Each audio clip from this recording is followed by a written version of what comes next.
Hey y'all, I am James Wright. Welcome to my shop, and today we are going to be having a lot of fun. We are going to be making a turning saw or a coping saw, depending upon what size you want to make, and we'll be doing it completely live, so you get to see all the mistakes I make and the reality of what actually goes into making something. So if you want to follow along, I have a set of patterns that I'm going to be following. They're available on the website for free. As well as I'm going to be using the kit from Tay Tools. There's a link to that in the description down below. And with Tay Tools, he also has a set of patterns that you can use. His are going to be a little bit smaller. He likes them to be a little more delicate. But he has like 3 different designs for the arms. So we are going to have a lot of fun. So if you're following this along live, you are going to need the 2 arms. And depending upon which pattern you're following, the lengths and sizes will vary. I'm making mine out of 3/4 by 1.25 inches. Is it 1.25 inches? I think it was 1.25 inches. Off the top of my head, yeah, 1.25 inches. Some of them are a little bit more narrow at like 1 inch by 1/2 inch. And then the beam size will actually be determined a little later. I figured that out ahead of time and put it on my pattern depending upon if you're going to be using a 5-inch coping saw blade or a 6.5-inch coping saw blade. But if you want to make a full turning saw with a 12-inch blade, I'll show you how to figure out the beam when we get to that step. Let's see, what else we're going to need. We're going to need some epoxy. I'm going to be using 5-minute epoxy today so we can get it done. You might want to use something a little bit slower, but 5-minute is perfectly fine for something like this. It's just for the video, to get it done is good. And then, of course, tools, and we'll be getting into those as we go. So if you have questions along the way, things that I need to stop and clarify or say a little bit more on, feel free to throw that in the comments. Sarah down there will be writing me and saying, hey, stop, re-answer this. And we're going to have a lot of fun today. Now, we are going to be live. Yes, we are going to be live. So this is going to be, I'm guessing, around 3 hours-ish. But we'll see. Sometimes they go a little faster. Sometimes they take a little bit longer. Depends on what we run into. As to wood type, I'm going to be using alder. Alder is a really nice strength comparison. So it's fairly strong, but relatively light. In the past, I've used walnut, cherry. Pretty much anything will work for something this size. I wouldn't go with something really soft like a white oak or a white pine or something of that nature. If you get like a southern yellow or a Douglas fir, those are probably strong enough, though you might want something a little bit stronger than that. But I have alder. The reason I'm using alder is because I have it in stock and it's the right size, and therefore, there we go. This is a great one to make out of whatever scrap you have. Also, you're going to need a toggle. And this can be made out of a lot of scrap. I actually haven't picked the piece out for that. I'm just going to use a piece of dowel for mine today. But you can make them very fancy and very nice, or not so fancy. And I'll be talking about that a little later because there's a couple things to keep into consideration with that. So, talking through that and that, I think we're ready to dive in. First thing we're going to do is we're going to epoxy the handles on because we want to have those ready for later. And it's a 5-minute epoxy. 5 minute doesn't mean that's the time it's strong. That means how long you have to actually work with it until it's a bit too hard. So let me set this up and focus on here. There we go. So I've got standard Loctite 5-minute epoxy you can get at any big box store. For little things like this, I like to have this on hand. Cut those tabs off, and then I'm going to use some blue tape here as soon as I find the end. And we're going to lay out a couple things of this. And I just like to mix it on the bench top. It's fast, it's easy, really simple. And when it's done, you peel the tape off and throw it away. Just overlap the tape by 1/8 inch, 1/4 inch or so. Work it down on, fold up the knife so you don't slice your finger. And then we're going to put out an equal amount of both of these. So let's work this out. Oop, that one's coming out a little faster, so I got to squeeze the other side just a little bit more. And that'll be more than enough. Back off the plunger a bit, put the cap back on, or put the cap on for the first time. Come on, go on. Go on, you stupid cap. There it goes. Set that aside for later, and then grab some scrap stick or popsicle stick and mix it together. Now, when mixing epoxy, you mix it until it looks homogeneous, and you're about halfway. And with this 5-minute mixing it on the top, I'm mixing in a lot of air and air bubbles. That's not a problem for something like this. But you can see it's homogeneous now, so I'm actually going to mix a little bit longer. Because if there's anything in there that's not thoroughly mixed, it will take far, far longer to set, and if it ever does set. And 90% of the problem that people have is that the epoxy isn't fully set. Now, if I was thinking clearly, I would have gotten this kit set up a little earlier, but it's pretty simple to do. We're going to take these nuts that come on here, and we're going to turn them all the way down onto the shaft. And these are actually going to be the stops so that it doesn't go too deep into the handle, because the holes in the kit handles are actually a little bit deep. So turn it down until it doesn't go anymore. Got a frog in my throat today. So the fun things about waking up early. And yes, it's a little early for me. Early. I know. My wife wakes up early every morning. You chose this time, I want you to know. I did choose this time. Where is my duck? I need to throw it. And then we need the 2 wooden handles. This is pretty simple to get this all together. Just take a little bit of this, try and dip it down into there. I'm not going to worry about working this down in because we're going to get it down in there at the moment. Dog holes hold things up nicely. Just let it drip as much as it wants. Don't worry about schmooing over the side. We will clean that up.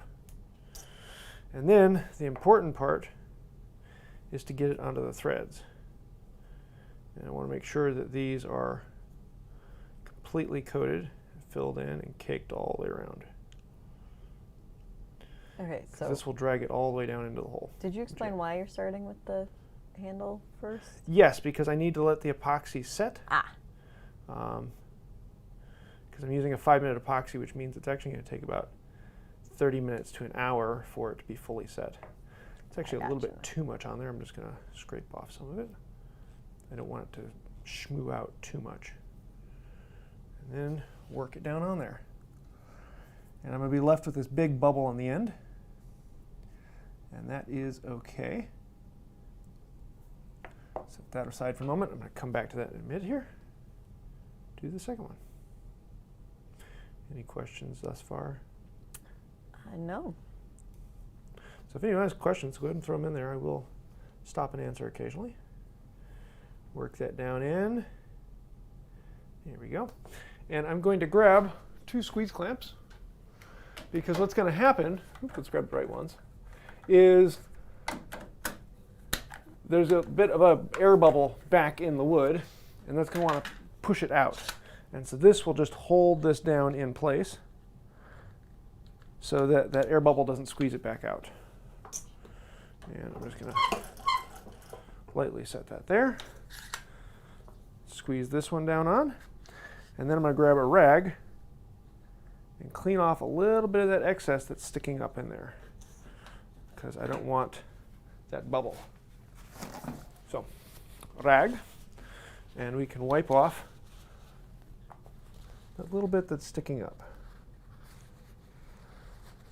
I'll use one little spot, wipe, move to another spot on the rag. Sorry, out of camera shot.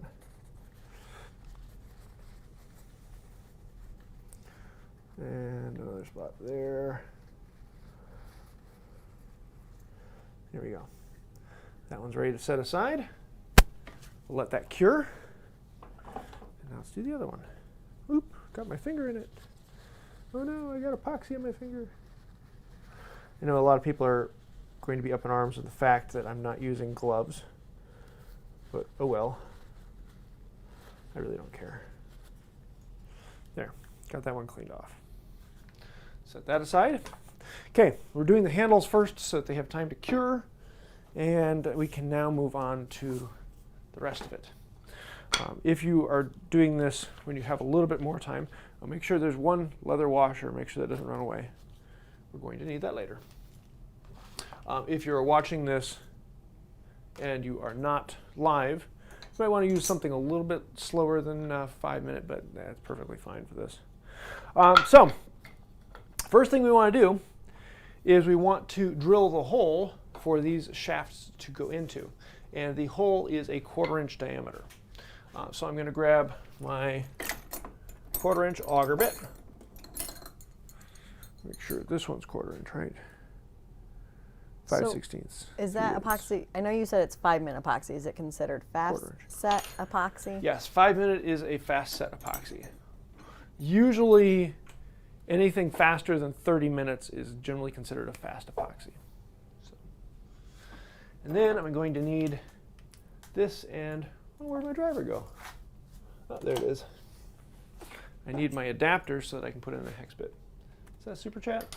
It is a super chat. Hey, who's that? Homesteading Northern Michigan. Hey, how's it going? Northern Michigan, lots of good memories. Used to live up there. So they say, good morning, my amazing friends. Hope everyone has a great weekend. Finding a mom joke. Aha. So what we're going to need to do is we're going to grab our 2 arms, and we are going to drill the holes through them for those to go into. Now it's important that those be both level this way and level this way, and then rotating it. We want them to be nice and square in all directions. It's not 100% necessary that they be absolutely perfect, but if you have a drill press and you want to use that, then great, go for it. I'm going to do it with this, and I'm going to show you with the ring trick and a few other things. So we need to mark where we want these to be, and I'm going to grab these, and I want it to be. Let's see, we're going to draw a 3/4" hole, so that means an 1/8" off center, and I want it to be we draw a 1/4", not 3/4". I want it to be 3/8 inch up from the bottom. I'm actually going to make it a little over 3/8. I'm going to make it, what would that be, 7/16. So setting my mark gauge to 7/16, and I'm going to draw a mark. So for our metric friends? I don't know. Okay, sorry. I would have to ask Google, and Google would give me a millimeter mountage. You said 7/16. Here, let's see. Do I have millimeters on this? I do have millimeters on this. Let's see. That is 11.13 millimeters. Yeah, I was going to say about 12 millimeters. Between 11 and 12, y'all.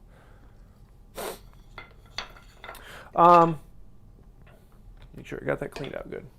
So, oops, sorry, wrong camera. So I'm going to come over here. I'm just going to make a mark right on there. Doesn't need to be anything accurate. Sorry, the one problem with alder is it doesn't pop up on camera as well as others. I'm going to make a mark on this one. And then I need to find out where the center of this is. And I could just eyeball it. There's not really a big issue with that. And I'm going to mark this at 3/8 because that should be the center of it. And I'm going to cross that. And if I want to make sure it's the center, I can turn around, hit it from the other side, and sure enough, it's the center. Do the same thing on this one. And so I've got this cross mark on there exactly where I want that to be. So then I'm going to put it in my vise, and I'm going to hang it. Actually, because I'm close, let me show you this. Because I'm close to the end here, I actually want to put it down so that the top of this is flush with the top.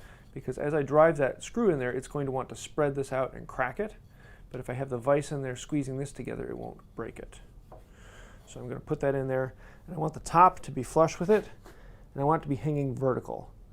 If the stick is vertical, then I can trust gravity to keep me level this way. So then I'm going to grab my bit and my leveling ring, which if you want to see that, I have several videos on the ring trick, as well as I sell these rings on my website. They're the perfect balance to fit on there. So how did you know what size bit you wanted? 1/4" is the diameter that the Dowel is? that these shafts here are, because we're creating the hole that this shaft goes through.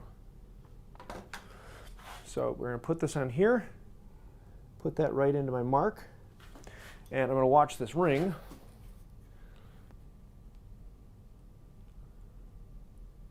There we go. I'm going to watch this ring and make sure that I am level. I can obviously see if I'm twisting this way. I can just eyeball that, and then I'll watch the ring that will let me know if I'm up or down.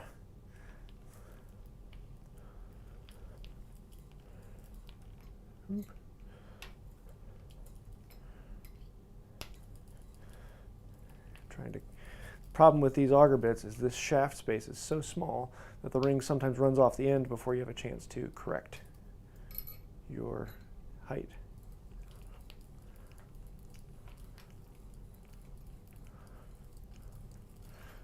There we go. Now that we're established, whoop, oh wow, that was faster than I thought. I thought I had another 1/4 inch to go. We just blew out the other side then, and so that means we've got a rough chip mark here. That's not a huge issue because we're going to be cleaning that off in a bit. So let's do the other one.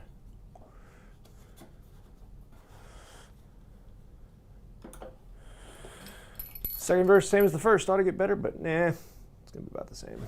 Well, how about we give Homesteading North Michigan their mom joke? Oh yeah, go for it. All right. What do you call a group of chubby newborns? Chubby newborns. What? Heavy infantry. I like it. I don't want to, but I do. I know. All right, so on this one, I'm going to feel the back side with my finger, and I want to wait until that tip just touches through. There, just feeling that tip. You can back this out, and then we're going to pull this out, rotate around, and now that I have that tip that just poked through, now I can turn it and put the bit in from the other side, and this will let me know that I'm going to match it up, and I'm also going to make it a clean entry and exit wound. There we go. That's a very different picture in my thing for a head. nurse.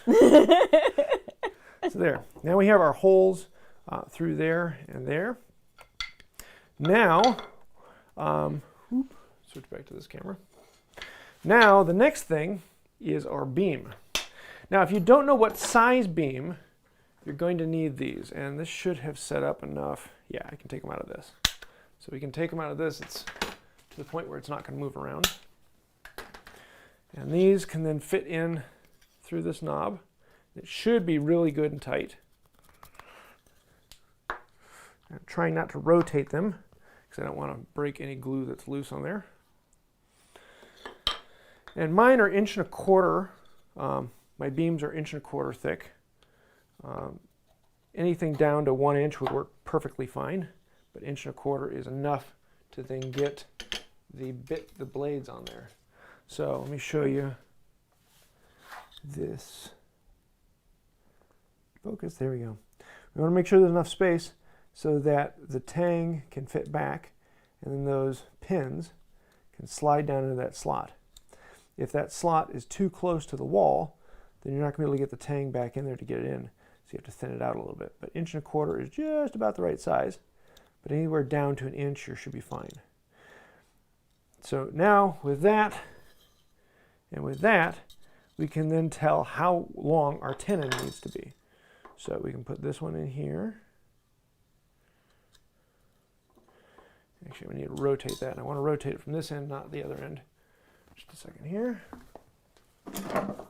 Because the glue isn't set, so I don't want to grab this handle and rotate it yet. I'm going to grab the metal piece and rotate it. Rotate, there we go. So I want it to be vertical so I can get a good reading. The other one, I made sure to put it in that way. This one I forgot to.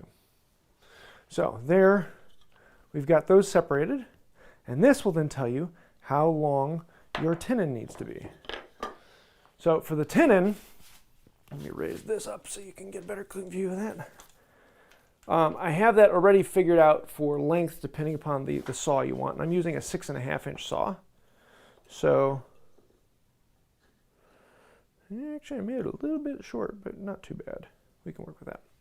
And one of the things about the way I'm going to do it is if this beam isn't exactly the right length, it's not too much of an issue. And so if it's a little bit shorter, a little bit longer, that's okay. I actually like it to be a little bit shorter because if this beam is a little bit shorter, then these arms swag in a little bit and it just looks a little bit better to have those bent in. You just have that natural flow to it. So my stretcher here is about 1/4 inch shorter than what normally would be. But if you make it with a rounded shoulder, then you won't have a problem with the blades being ever so slightly different in length. So let me show you what we've got here. Right. So I have a question. Yeah, what we got? Just to clarify for everyone, I'm asking some of them out of order depending on That's fine. pertinency to the Yeah, project. feel free to jump in more on this than any other regular. Well, yeah, but live. okay, this one. So meir zrian. Sorry if I said that wrong. Do I need a different shaft for a European saw blade? Yes, Europeans, like the frame saws, they have tangs that actually go through, and so you'll need different handles and different connections for those. This is for pen style turning saws and coping saws. For like the European bow saws that have a taller saw blade, it's a very different blade connection. So it's a different type of saw. Similar concept, different type of saw. But yeah, like most of the time those are referred to as European or continental joinery saws. But in Europe and continental Europe, you'll still find turning saws that have this exact same hardware. Because this is it's a really standard hardware for coping saws and turning saws pretty much anywhere in the world. So, did you get this blade at Tay Tools? This kit is a Tay Tools kit, yes.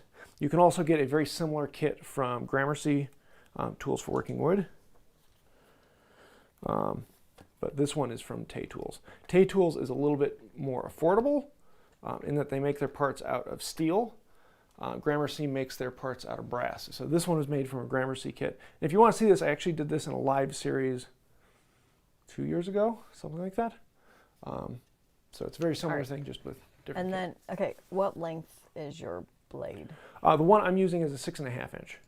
So if you got the patterns off of my website, I have a beam for the 5-inch blade and a 6.5 inch blade. But keep in mind that 5-inch and 6.5 inch are pretty standard now. And that's the measurement from the pin to the pin, not the length of the blade, the stopping pin. Grammercy also makes a 12-inch blade, exact same connections, just a longer blade. But it used to be that there was a lot more variance in blade length. You'd have, a 1/4 inch, 1/8 inch wavering. Now they're pretty well standard, so you're going to find that a little easier. Yeah, but I'm going to be using a 6.5 inch for this one. So measuring the tenon size. Now that we have this all together. Okay, hang on. You're really out of focus. I'm out of focus, sorry. Thank you. So now that we have this all together, we now know that the distance from the shoulder to the shoulder is this measurement here. So I want it to be a 1/4 inch longer and a 1/4 inch longer. So a 1/2 inch longer than here to here is the length we need this board to be. And I actually have mine at 1/4 inch longer. I like to make it a little bit shorter. Making it a little bit shorter, we'll push these arms in just a hair in together. And I know the machinists and the engineers will think, that puts these pins out of alignment. That really doesn't matter because you're on a rotational point on the end of the blade. So if these aren't in exact alignment, there really is no issue there at all. So don't worry about that, it's okay. And it just adds to the aesthetic to make it turn in just a little bit. So I made mine for my patterns just a little bit shorter than normal. But if you want them to be nice and square, then you can do that. And just as a side note, if you are using, pull this out, if you're using the Tay Tools patterns, he has his with a flat-faced tenon, which is easier to make. We're going to be making ours with a rounded shoulder and socket. And if you are going to be making them with a flat shoulder, then you want to make sure these boards are parallel. So you want to make sure your tenon length is exactly the same length. From shoulder to shoulder here is the exact distance as shoulder to shoulder here. So I hope that makes sense. I got that. Just making sure I've got everything in my list. Cool. Next thing we're going to do is we're going to take our cross beam and we are going to start making our tenons on that. So we're going to set the other thing aside and I'm going to grab out my marking gauge and I'm going to use a wheel marking gauge on this one. I'm going to set it to a 1/4 inch deep because I want our tenons to be a 1/4 inch long. And so I'm going to take out ruler Mark it at 1/4 inch. Doesn't have to be dead on exact. So we're going to be playing with why this are you using a different marking gauge? A wheel marking gauge is actually a knife, and it's great for going across the grain. It severs and cuts the fibers. A pin marking gauge is just a pin. It is somewhat a knife, but this is far better for going with the grain because a knife tends to lock into the grain and wander all over the place, whereas a pin tends to skip over the grain and give you a nice straight line so your gauge isn't wanting to move. But for going across the grain, then I like a knife or a wheel gauge. But really, you could use one to do it all if you don't have Yeah, both. yeah, Okay. they're just nicer. So we're going to use this to go around the board. And I'm going to be marking on here a square shoulder to begin with. And we will be addressing that in a moment and making this a rounded shoulder. But for the moment being, that square is perfectly fine. Now, I need to create a 1/4 inch tenon in the middle of this. So to do that, put this down into here. And I'm going to grab my marking knife and my 1/4 inch. Do we use more? No, let's just use a regular chisel. I'm going to grab my 1/4 inch. Quarter? Yeah, it's 1/4. Chisel, bench chisel. The reason we want to use the chisel is we're going to be making a mortise in these with this chisel. So I want my tenon to be the exact same width as this chisel because this chisel will be used to make the mortise. So I can come back over to this point. Zoom in just a little more. Focus. There we go. Set my chisel on here. And I'm going to mark in, put a mark here, and put a mark here. And I've got those 2 marks. That will then allow me to set up my mortising gauge. And so I'm going to set 1 pin and 1 mark, slide the other pin over, put it into the other mark, then slide the fence over, and tighten the fence down. And there, I've got my marking gauge. So now I can mark the width of the tenon. Now, does it matter which face? Yes, it does. That's one of the things I haven't talked about yet is which side is my reference face. So eventually here I need to pick a reference face. And now is as good a time as any. So I'm going to use this. And I'm going to put some tape on my reference face side. And then we're going to flip this over. And I'm going to repeat the process on the other end of this. First starting with the depth of cut mark.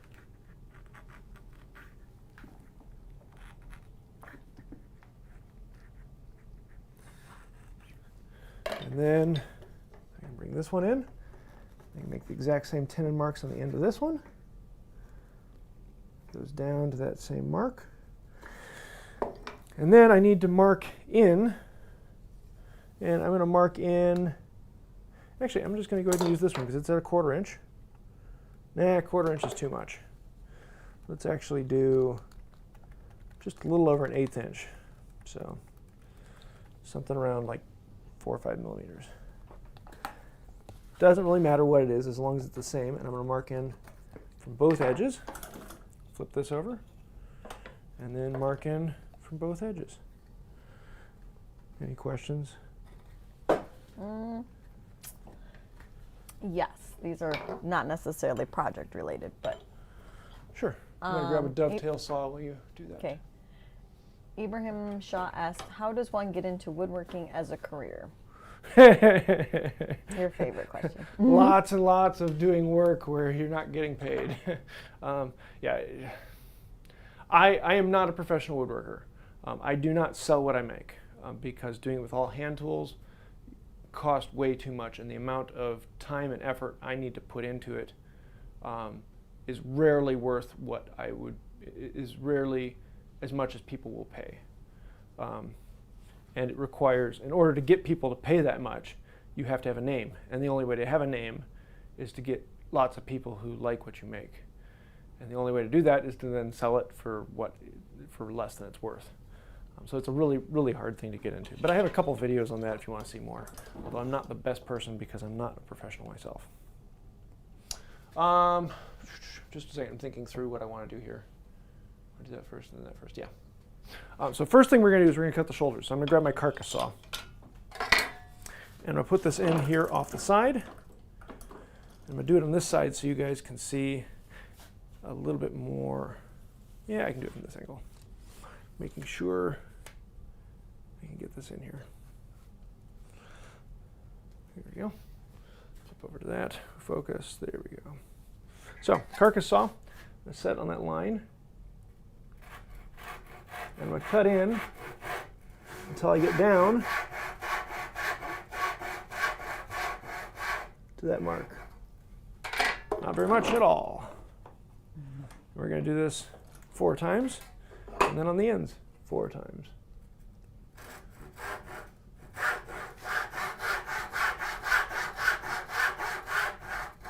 So that.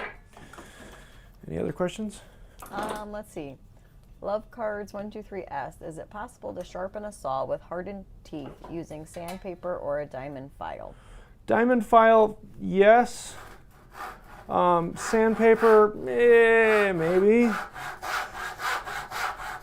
It's not going to give you that great a result. It would be a terrible pain. Usually the easiest thing is to grind them off and put in new teeth. Because you grind down a 1/4 inch or so and you're down into raw metal, you can then file.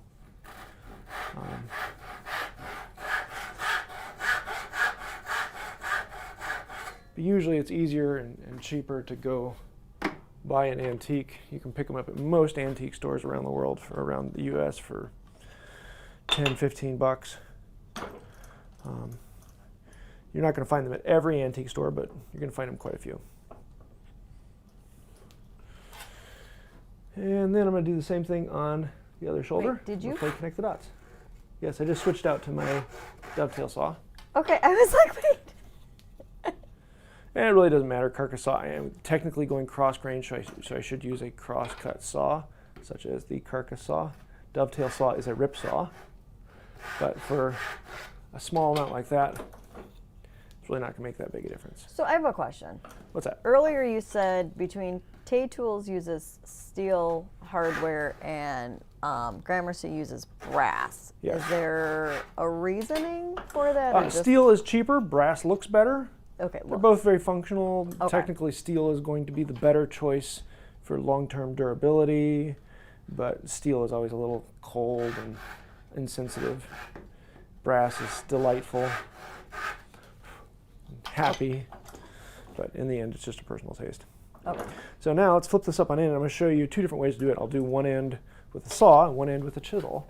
So we're going to do basically just like a dovetail, except we're going vertical. And just cut down until that piece pops off.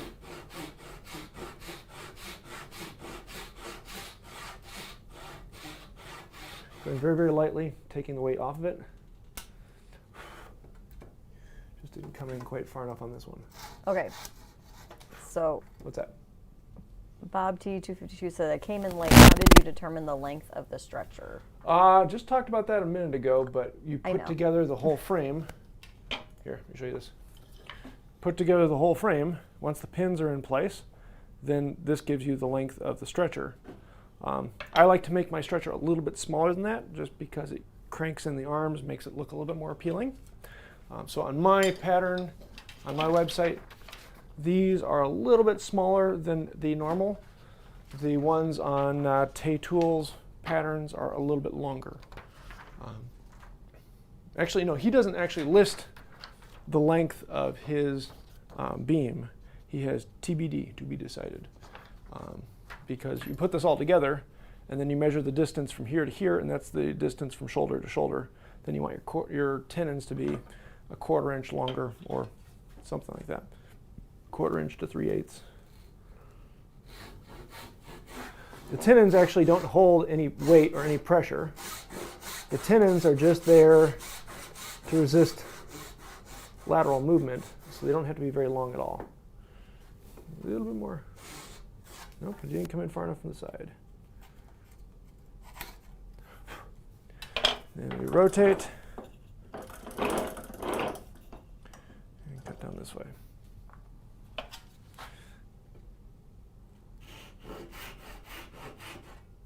like that. And just like that. I'm going to clean that up just a hair. Grab my 1/2-inch chisel. Just get rid of some of these burrs. Give it a nice shoulder here. And those actually look pretty good. So there is our 1/4-inch tenon that will eventually be going into, pull this off, be going into our beam over here, our arm. Now we're going to do the same thing on the other side, but on this side, rather than sawing it, you're going to be wanting straight grain wood for this. And with straight grain wood, it makes it very, very easy to then come in with a chisel and just pop things out. Uh-oh, she's attacking. Oh, you're not supposed to look at me. Here's that. And we're going to then pop out these. Trying to multitask, thank you. Little bits of tapping. And if the grain is straight, you'll get a nice, clean, straight cut all the way down. And so on these, I can come in, clean out that a little bit. There's no reason I need that really. The mallet gives you more control, but doing it by hand. Actually, I'm going to use the mallet here just to pop this piece out. Maybe not. Wow, that's in there. Yeah, it just didn't come in far enough with the saw, so let's fix that out.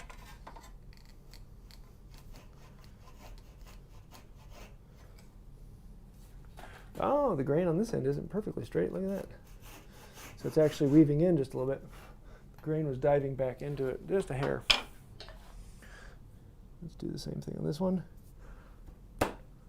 Staying away from the line a little bit because I'm taking off a little more. And then go back into the line. Go back into the line. Chiseling is always more fun. So I generally prefer to do that. But I like to show multiple ways. Because everyone's different.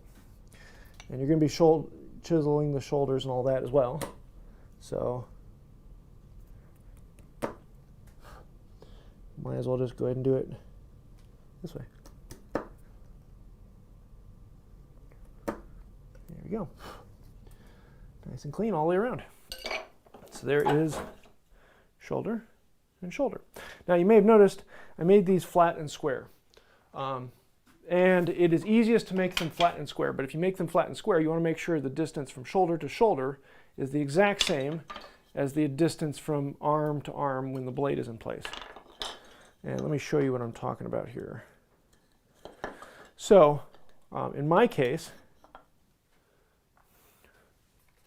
back out, aim down, there we go. In my case, my beam is a little bit shorter than the distance between those two. And if that distance is the exact same as this distance, and every blade you get in the future has the pins the exact same distance apart, then having square shoulders is not a problem at all. You can put that in there and have these perfectly square and this line be perfectly square. But I never trust that that blade is always going to be the exact same length. So I want to add in a little bit of flexibility. And the way you do that is you actually round over the shoulders. I'll show you on this one. This one, it's rounded in here. And what that allows you to do is it allows this arm to pivot and actually change its angle. So if this blade gets ever so slightly shorter or longer, you can change the angle of these arms to meet that. Is that a huge thing? No. Is that something you're going to run into a lot? No. Especially nowadays, blades are made by machines and they're really, really accurate. And changing out blades doesn't happen that often if you have good technique. So it's one of those things that, do you really need to do that? No. But I want to do it because it's one more thing to learn, one more thing to try, and I actually like the look of it. So in this case, it's something that it's worth the extra effort for me. If it's not to you, then hey, you're different, you're great, do it your way. It's your saw, you can have whatever fun you want to have with it. But anyone can do a square shoulder. Let's do something a little more fun. Oofda. trying to pull this out without pulling on the handle itself because the glue hasn't completely set. So I have a question for you. Yeah, what you got? Flyfishinchief asked, I'm currently building one with the Grammercy kit. Your live videos from a few years ago were very helpful. My mortises and tenons are a bit more looser than I wanted. Will it still work once tensioned? Oh yeah, yeah. The tenons do not have to be crazy tight. I'm just going to loosen this up. They don't have to be crazy tight to get it on there. The tenon in there isn't what's holding this together. The tenon is just holding this beam from sliding off the end of this shaft. And so if the tenon is sticking into there, if the shaft is a little bit loose on it, then that means it's not going to perfectly align with it, and you might have a little gap here where the two hit, or a step down from one to the other. That's not a problem, but it's going to still stop the beam from sliding off the end, stop the arm from sliding off the end of the beam. So yeah, it's a little loose, not a problem. Could you put a pin through like the outside if you didn't care about aesthetics and stuff, or no? Put a pin? Yeah, you could. And that's actually one of the common ways of doing it is just, put a dowel in the end rather than a tenon and drill a hole and stick that in. Especially if you're doing square shoulders, a dowel going straight through from one side to the other is going to keep you just fine as well. But having the dowel going all the way through isn't going to allow you that little bit of movement. So, next thing we need to do is I need to lay these out. And I want to figure out which face I want out and which face I want in. I want this to be the side that my tenons go on. So I'm going to clamp these two together. Actually, no, I'm going to go one step farther. I'm actually going to tape these together. And I'm going to put a wrap of tape just above where the holes are. I want to keep these perfectly aligned. And excuse me. I'm going to wrap all the way around the board right here. This is going to help me with the alignment on this step and a couple others in the future, because we're going to be doing the exact same thing to both of these. And I have them lined up with the face I want the tenon to go into. So I want the tenon to go into this face. Now, I'm going to bring over my pattern here, and I'm going to lay this on here, and I'm going to make a mark where I want my beam to intersect. So on here, I want, let me turn around like this. I want this to go in here. And so the mark here and here is where I want this beam to touch there, not where the tenon goes in. So it's not the tenon mark, it's the actual edge of the beam. Not that it really matters if it's, if it's shifted up or down a 1/4 inch or more, it's not going to make a bit of difference. Make sure my holes are down on this end. And we're going to come over here, line that up, and I'm going to make a mark right here. Just one little nick mark. Make sure I can see it. And then with that, I'm going to clamp this down into here.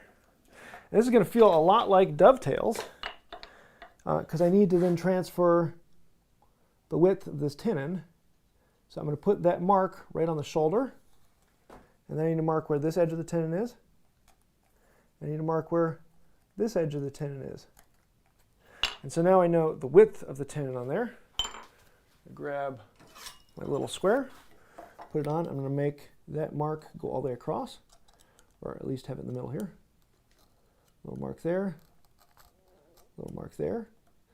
Same thing over on this one.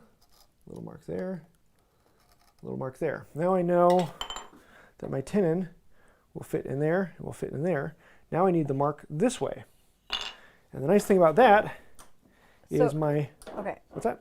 I have a question, because it doesn't look like they're exactly even, at least from this side of the camera. Exactly even. On the end, your two boards. Oh yeah, they're actually slightly different lengths. So that's okay. So yeah, I just rough cut them. Okay. I have the ends with the holes. I flushed them up on that end. Okay. Because that's the end that matters. The holes are in the same place. This end, they're a little longer, not a problem, because I'm going to be shaping and cleaning them. Okay. So I just rough cut these the other day. I'm just asking all those newbie questions. They're about a 1/16 of an inch difference. So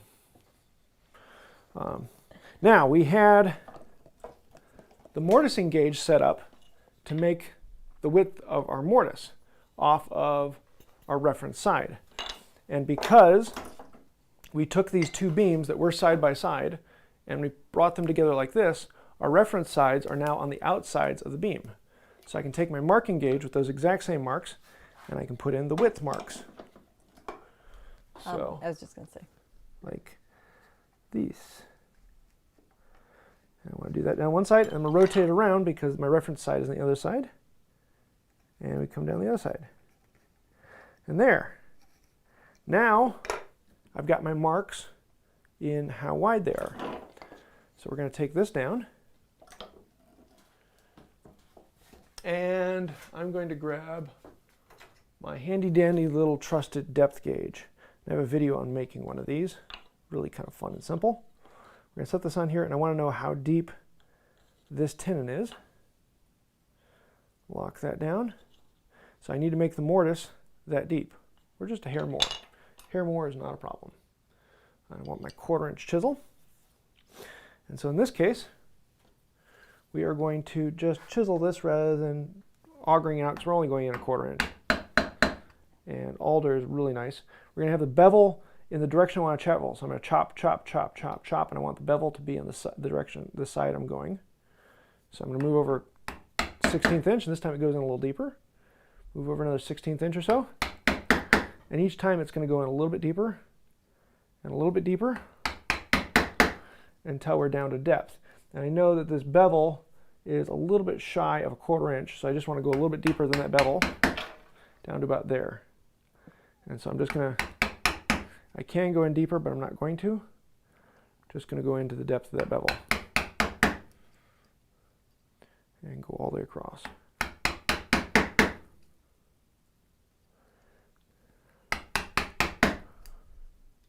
Then once I get to the other side, I'm going to turn it around. I'm going to stay away from that line. That would be going right into the line. I'm going to pull it away from that line a little bit.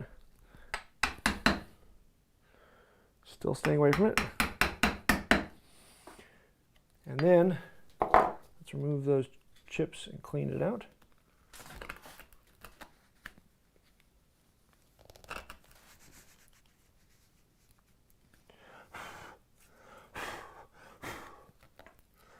Not quite down to depth. Actually, right at the end I'm at depth. So we're good there. Let's see if we're good on width. Yeah, we're good on width. That came out just a hair over here though. Got some fuzzies sticking out on this side I want to remove. Just make it a little cleaner.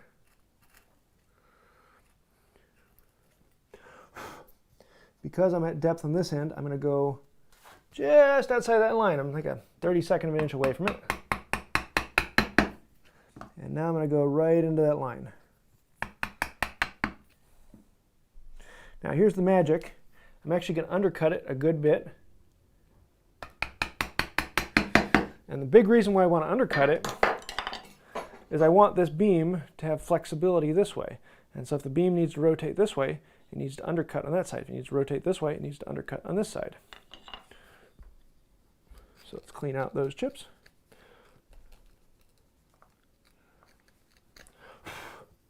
And then let's do the same thing coming from the other end.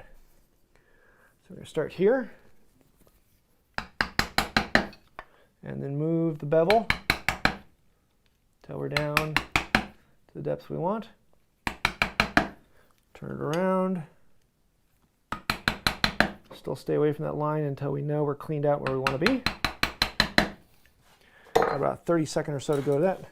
Don't chisel towards yourself.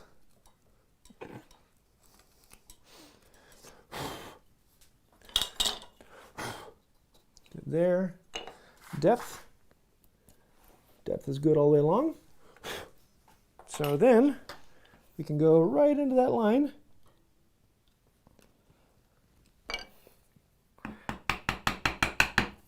And then undercut it just a little bit.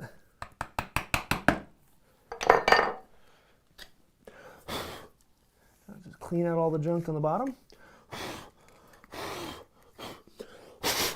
Any extra dust in there? So let's make sure where we want to be, just like that. Nice and tight and flat, good to go. There's one. Now we need to do the other one. Second verse, same as the first. Ought to get better, but yeah, that's how it goes. What questions we got? Well, your son wants to know if he can have a popsicle, so I'm trying to tell him yes. Did he message you? He's messaging in the chat. Hey, it's better than that than coming down. I think they've learned their lesson. They stay off the stairs now when we're live. One of the fun things about being in a basement shop.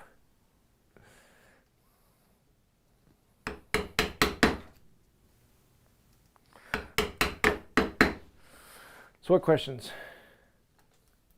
We're caught up on them? Yeah. Oh, good. Now, I find working with mortises is a little bit meditative. It's just calming and simple. And there's something about chisel work that is just enjoyable. Peaceful and fun. Oh, there's another one. I was like trying to get get all. I'm trying to get all of his. She's making noises. It's part of the fun of my life. Is that noise a safe noise or a noise I should go in the other room and walk away?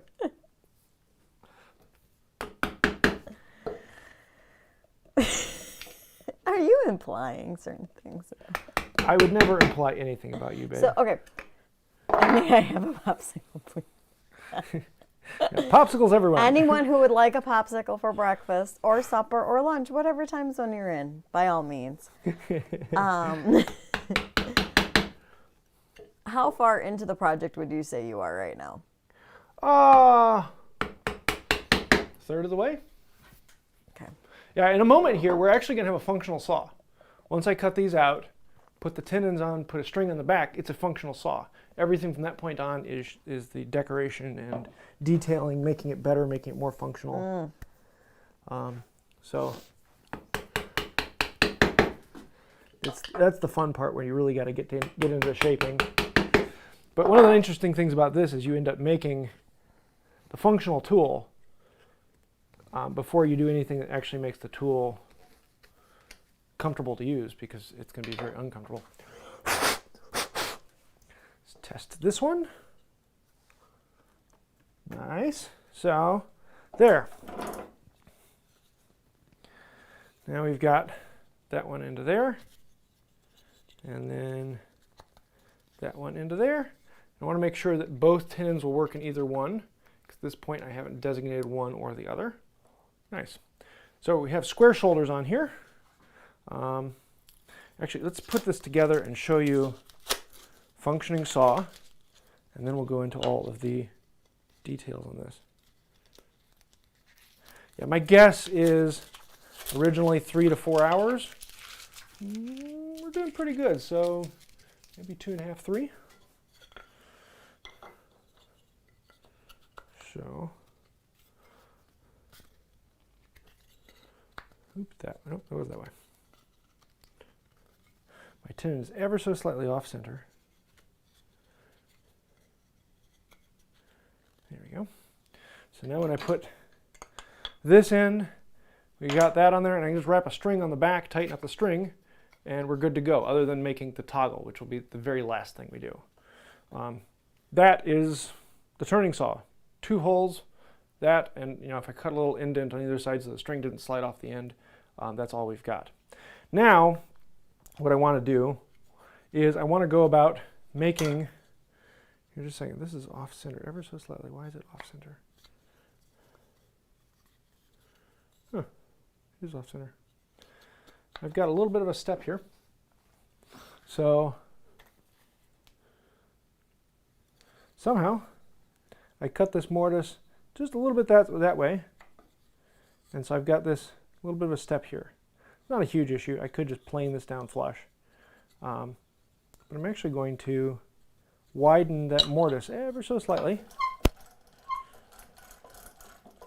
It's going to make that mortise just a little bit sloppy, but not a problem. Just going to take off a shaving off of this wall of it.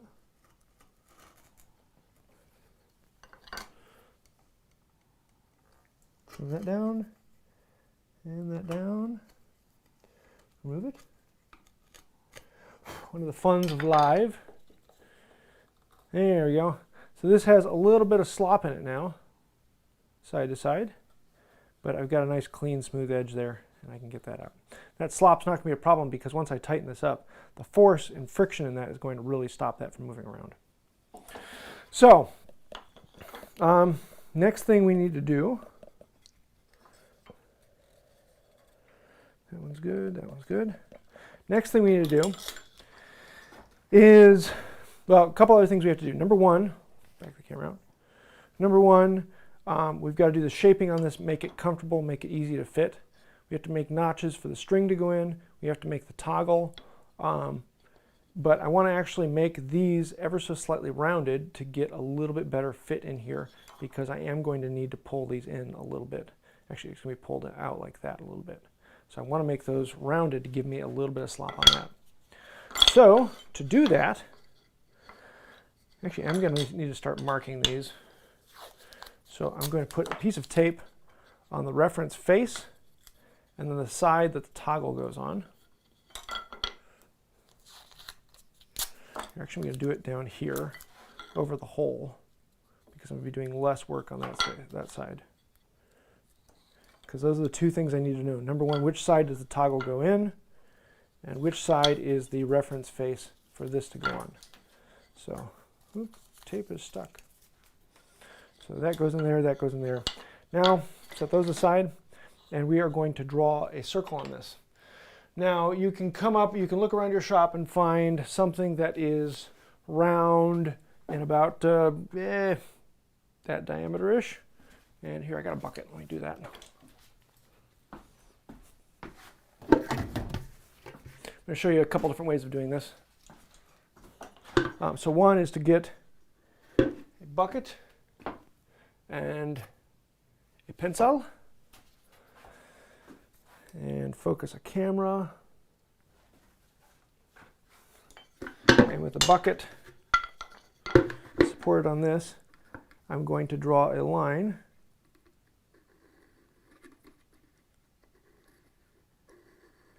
right there. So I've got that slightly rounded edge on there. It's not much, just tiny, tiny bit. So you really can't see it. There you go. I don't know if you can see that on there. Yeah. It comes down like a 1/16 inch on either edge. Not much at all. And so what I could do is I can connect the dots and draw that 16th edge. It's really hard to do with that small shoulder in the way. Right across that edge and right across that edge. But generally for this, I'm actually just going to eyeball it. So I'm going to make sure my chisel is good and sharp. Use my 1/2 inch. Actually angle this ever so slightly up. And I'm going to come down about a 1/16 of an inch.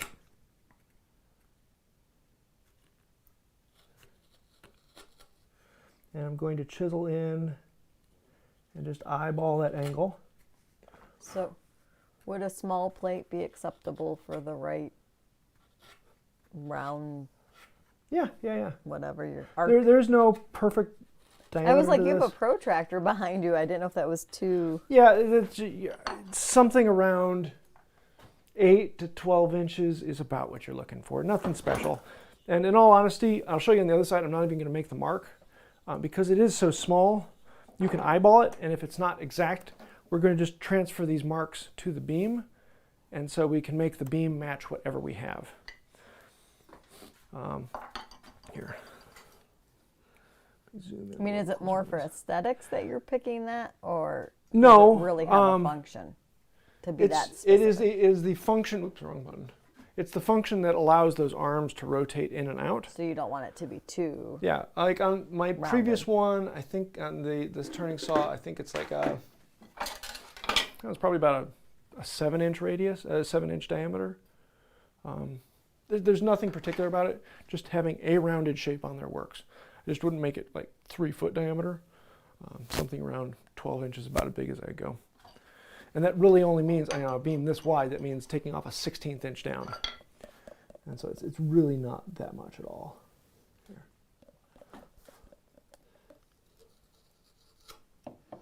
So we're just going to come down a little bit. And I'm just chopping in until I get to that tenon. And then come over to the side. And paring it down. Come over to this side. Pare it down into a roughly rounded shape. And so that's all we're looking for. Just ever so slightly rounded. Eyeballing it to view its rounded, see? And roundness. Let me show you the other end. I'm not going to mark this end at all. On this end, I'm just going to set the chisel on here, bring it down about a 1/16 inch or so, and I'm going to chop in to the chisel, to the tenon, come in about a 1/16 inch or so, and then I'm just going to eyeball rounding it right there, and eyeball rounding it here. Something like that. Flip around, do the same thing on the other side. And functionally, these will be within the same, or within the margin of error that your eye can catch. This isn't something to really overthink. And there's something about this rounded shoulder that just scares people off. But if you take it step by step, and don't worry about it too much, don't overthink it, you'll end up with something that is completely functional and looks just as good as the other side. So, let's actually mark these. So I've got arm 1 and arm 2, and then on this I'm going to go 2 is on this end and 1 is on this end. So now we're going to set these on here, and we are going to transfer that roundness to the beam. So here, let me show you. Now this has a rocking feature in there, and we could just leave it like that and let it rock, or we can add that shape into there. So where is my, actually I'm going to use the knife because we're going to be cutting these corners off. I'm going to transfer the edge is there to the edge is there, and I want it to come down a 1/16 inch right there in the middle. That's the only mark I'm going to be putting on that one. Same thing on this one. Now if I wanted to, I could bring in the bucket. I could set it on there. I put my mark and mark. Bring in my pencil. Set that over there so the bucket can balance. And I could, with this bucket, then put the exact same radius on there as well. So something like that. But with something that size, it's really a bit of a pain. I'll show you a couple different ways of doing this. One, and one of my favorites, is I'm going to grab my round bottom spokeshave. And I'm going to start here in the middle. Oh, my mouth is open. Ah. Start here in the middle. Just going to take out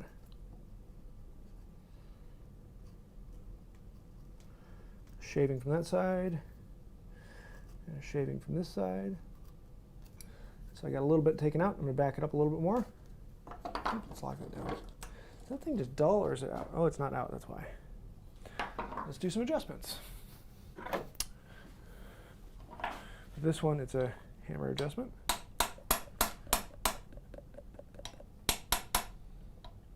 Just feeling it with my finger.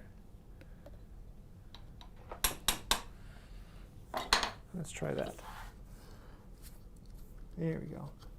And I'm going with the grain this way, going with the grain this way, stopping in the middle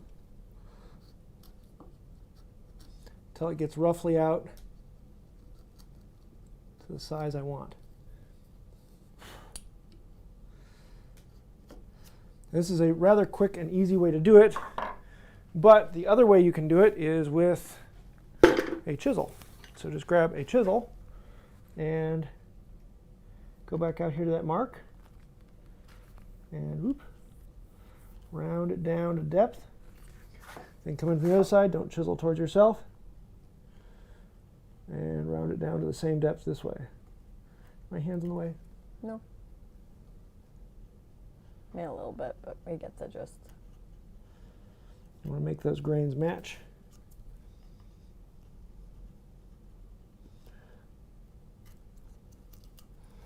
A little more. And do the same thing on this side.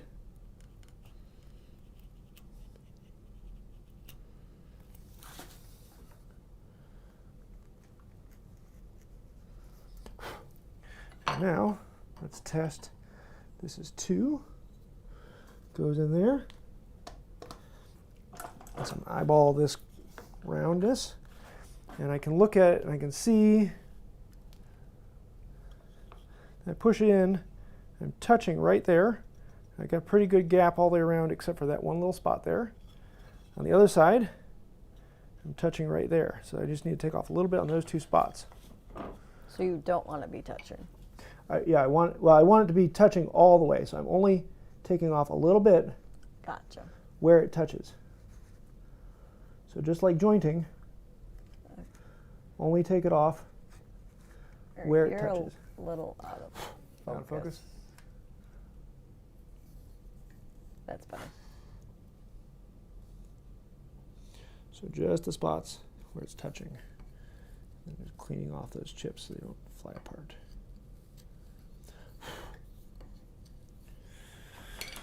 C2 goes on this way. Let's try it again. Yeah. See, that's what I'm looking for. Just that little bit of roundness now allows this beam to rotate and pivot that way and that way. It doesn't look like much. It's only a few degrees, but that few degrees is going to allow that arm to move, but keeping the shoulder nice and tight, keeping the pressure against that. Do the same thing on this one.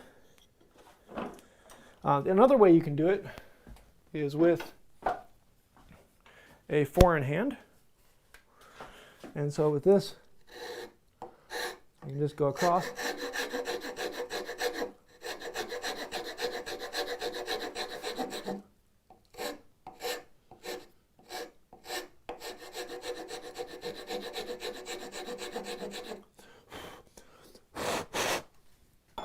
And let's try that one.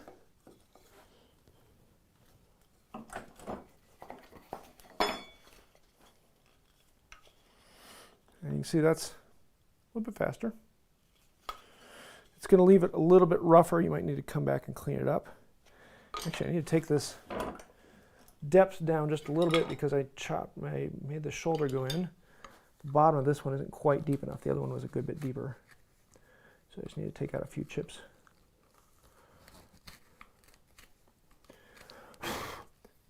To allow it to go in a little more. Yeah. See that? That's what I'm looking for. Just that little bit of work gives you that rounded shoulder, which is very pleasing. Okay. So we've got those. Why is my camera not working? I don't know. You just went black. There you go. Oh, I hit the fade to black rather than the next camera. That would help. Just kidding. I don't see myself. I like seeing myself. Okay, just thinking through steps and processes. Okay, we've got that, we've got that. Next thing is actually going to start shaping this. So I'm going to take these 2 beams out, and I'm going to take them from this and put them back together, clamp them down.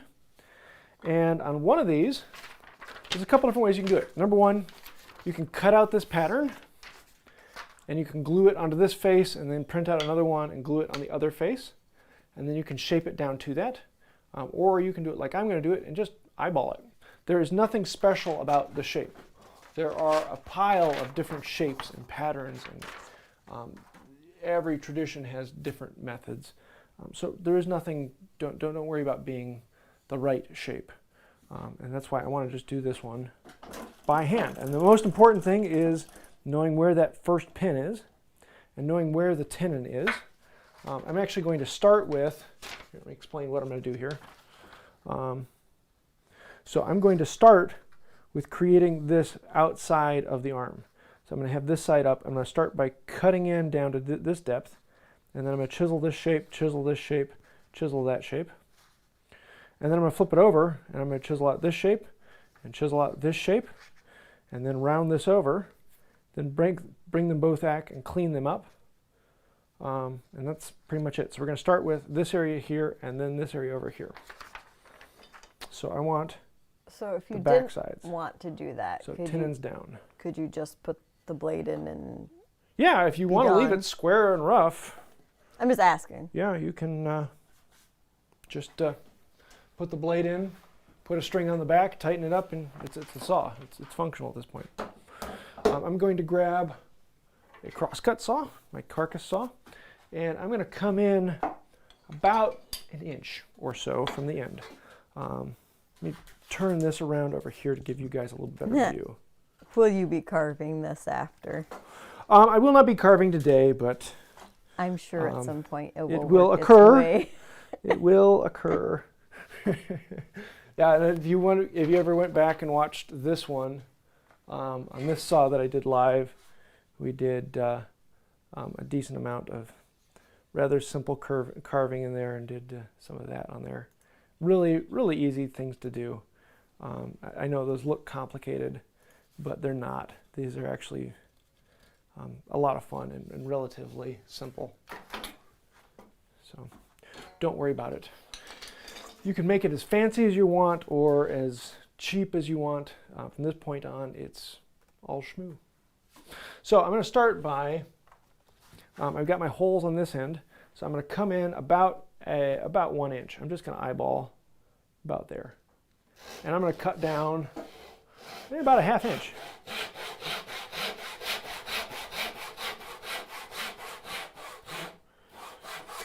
And from this point on, I'm just eyeballing this because everything from here on out is just aesthetics. It's just comfort. It's just how does it feel in your hand. And so don't overthink it. Don't think you have to follow a pattern. Just have a bit of fun with it and go to town. It's one of these projects you can really, really overthink, and you can highly engineer it, but it's just not worth doing that.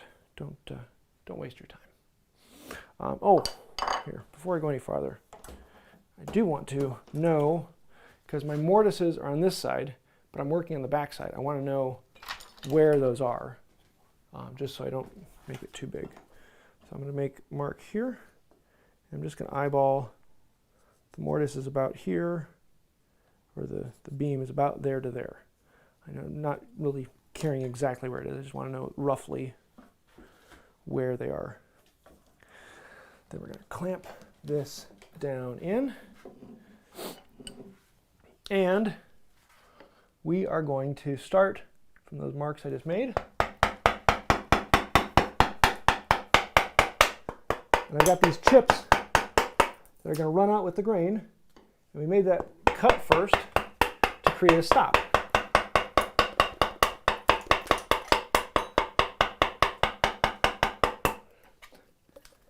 Should we grab a different mallet because I'm just carving this. I'm going to grab my carving mallet because I can get a lot more controls than I can with the joiner's mallet.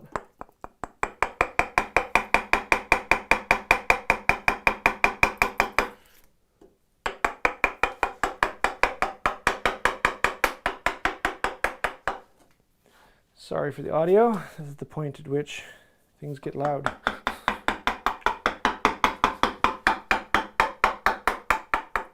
I'm just going to cut down to the depth of the saw cut I made. So I just don't want to go over it. I don't want to break off the end over there. So going little by little until I get down to that depth I want. And then I'm going to come in by hand and just hand carve it.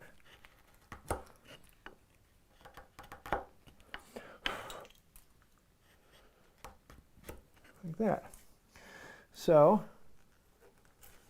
I'm going to flip this bevel up, and at this point I'm going to use this with the bevel up. It makes it a little easier to round. And I'm just going to smooth these out a little bit taking off the high spots.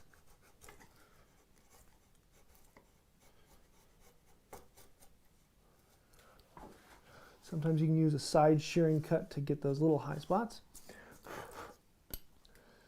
Just like that. Oop, grain's running that direction.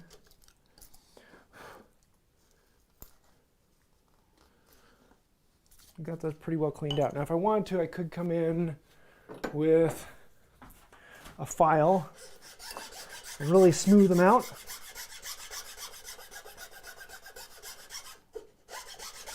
That's really important. I'm not going to do too much on there. Now I want to turn this end into a ball. So we're going to do much the same thing here, except I'm going to use, no, I'll just stick with this. Just going to lop the corner off. And lop the corner off.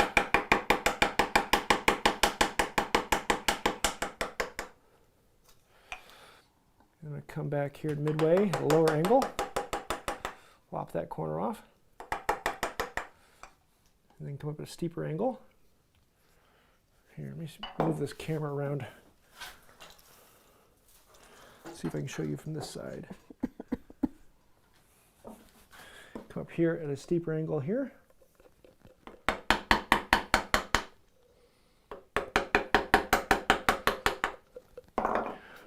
And there I have a rough shape around. So now, at this point, it's actually easier to go a little bit cross-grained. And you can get rid of those facets. So any spot where there's a flat or a point, you can remove the point. And every time you remove a point, you create two more, kind of like a hydra. Hail Hydra! Sorry, I couldn't resist. Apparently not. And then, if you really want to clean them out, round them out like that. We're going to do the same thing off this side. And turn this into somewhat of a circle. Now, if you want it to be an exact circle, then you're in the wrong industry.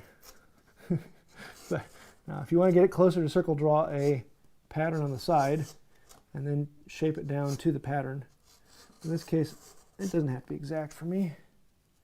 Just want something around there. It's about the shape I'm looking for right there. And we're going to refine that a little bit later. Next thing I want to do is I'm going to come in and work on this section of the beam. I want this to be sculpted out. And I want this at the handle end here, I want it to be deeper, and I want it to be a very shallow round. So I want the whole back of this to look as if it's rounded down to a fairly shallow cut here. So I'm going to do the same thing here, and I'm going to cut in about there. Not going to go in very deep on this one. I'm going to go into right about there. And then lop off that corner. Lop off that corner.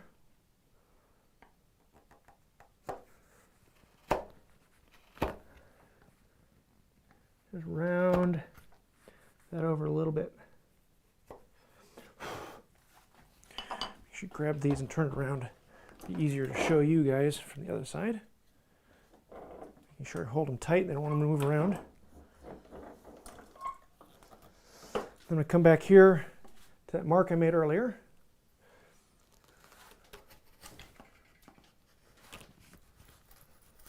Ooh. Now we get into the chisel. Anytime you find yourself blowing past, grab the mallet.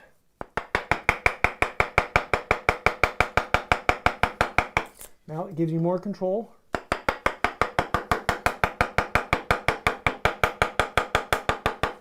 So, could you use like a spokeshave or something at this point, or is it just easier to chisel? You could. And I'm going to be doing that when I pull them apart and do them individually. But I prefer to carve personally. So I'm going to leave this a little rough because we're going to come back here and do a little detail to make that work. Until I get this one done.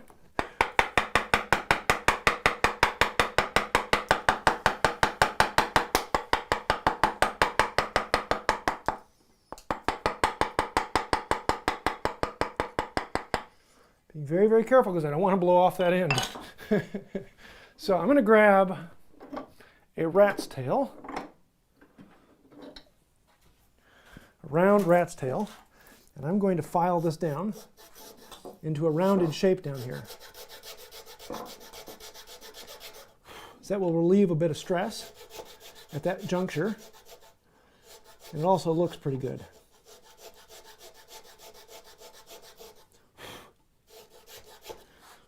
Just going to go down until that saw mark underneath disappears, like that. And then that allows me to feather this round over into that.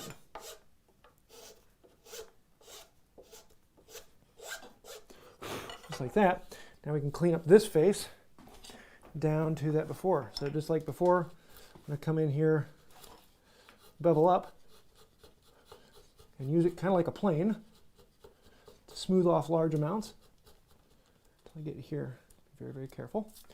Don't take off more than you need to.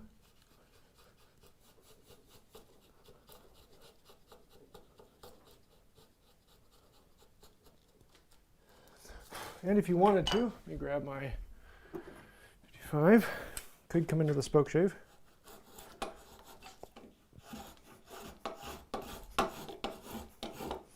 And round off with that. Wow, this one is dull as dull can be. So I'm not going to do that. And then we can smooth it all out. Any place where there are high spots,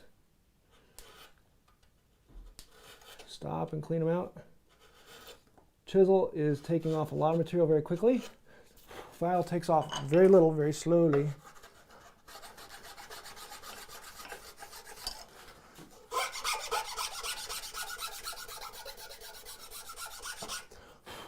Or you could use your, where to put that, 4-in-hand.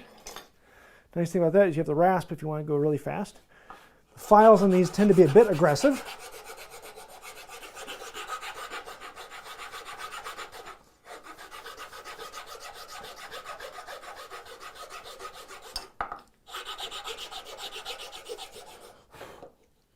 I'll take this down a little more. But this one does have a safe side, so I can run in that wall without too much problem.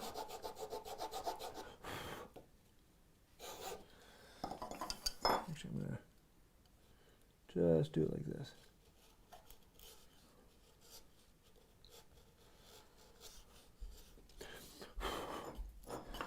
Do the final cleanup.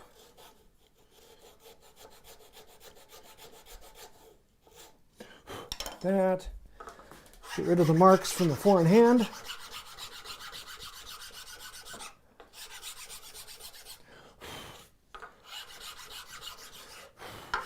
And here's where you can get really, really fastidious, but we're going to leave that there. So there is the back, or the outside of each of the beams. Now we're going to keep these together. We're going to flip them over. And we're going to do the inside of each of the beams. I'm going to start with this over here and round that off. You notice I'm not cleaning these up yet, because these will be easier to clean up when you take them apart. Then you hold them up, you can actually round them together. So, lift that up a little more. Any questions? Anything you need to talk on? Yeah, if anyone has questions, go ahead and throw them in there. Sarah can stop me and throw things in there. I don't actually get to watch the chat itself as much as I like, but how are we doing in time? Hour and a half in? Yeah, we're actually doing really good. Nice. Okay, so let's do this side here. Second verse. Some of the things about hand tools, there's always a lot of doing the same thing over and over and over again. Now, Paul Sellers has a really good quick video on rounding over the end of a board. And I kind of like his style of teaching on that one.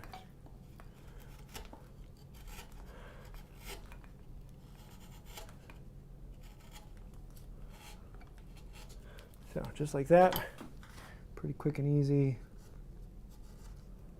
simple round over. We're going to come back and clean that up a little bit. Now, I want to come in and just round in a little gap here and round in a little gap here. And I could do that with a spokeshave. Do one of them. Yeah, this one needs to go out a little bit farther. And then where's my screwdriver? There's my screwdriver.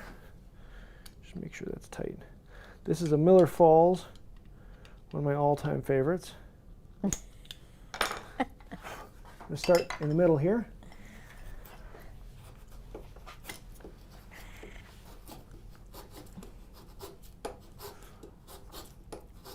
I'm not going all the way, I'm just slowly backing up. Each pass going a little farther. Man, this thing is dull. Should stop and sharpen it. Should probably stop and sharpen it, but that's going to take too much time. Let's do it my favorite way. I don't like using the spokeshave as much as doing it this way. I'm going to cross cut in down to the depth I want there. I'm going to cross cut in down to the depth I want there. Then we're going to come in with a chisel and do it down.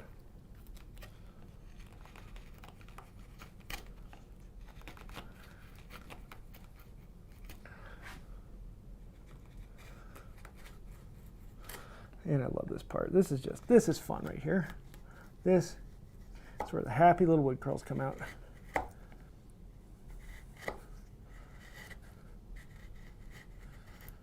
Take it roughly down to that saw mark.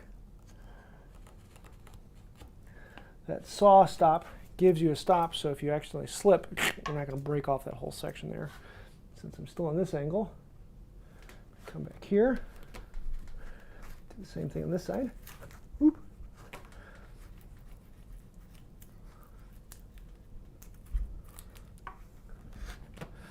And wiggle, wiggle, wiggle, wiggle, wiggle, wiggle. Wiggle, wiggle, wiggle, wiggle, wiggle.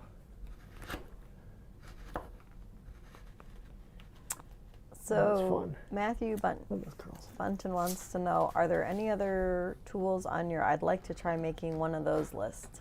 You know, I've made most every standard tool, but there are always 100 other tools. Yeah, I don't know. Are you going to fix up your Cooper's plane? Yeah, that one's coming up. I have a 4-foot long Cooper's plane that I'm going to be detailing here soon. That's going to be a lot of fun.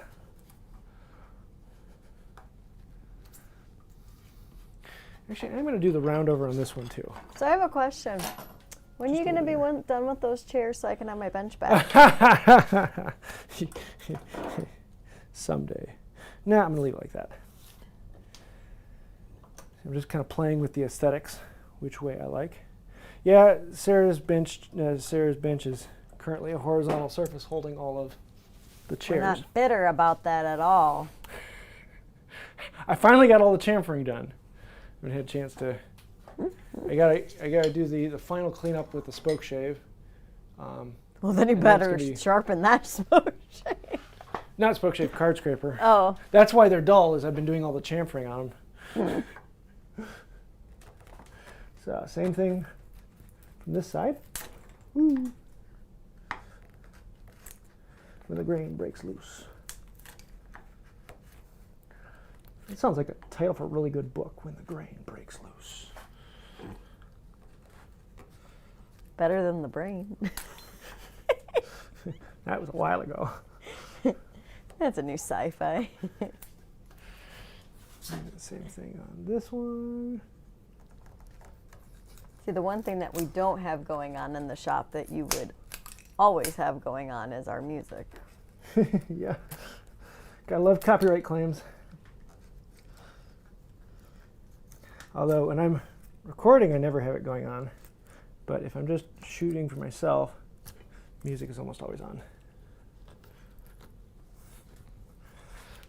Okay, let's go back to this. So I'm going to fear that I'm going to blow out the other side, so the mallet comes out.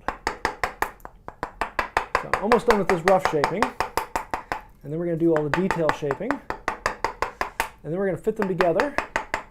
Because we want the shaping to continue from the arms onto the beams. And then we make the toggle and finishing. So now that that's roughly shaped. I'm going to grab my fork in hand. I have a question for you. Yeah, what's that? So, Trumjm, I don't know if I'm saying this right. Do you ever use sandpaper?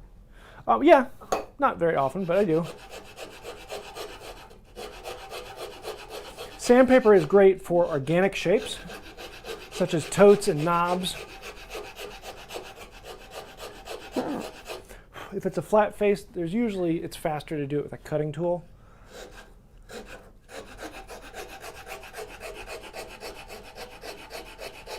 And then Andrew Dawson says you look like you need a Wood by Wright bandana to deal with it.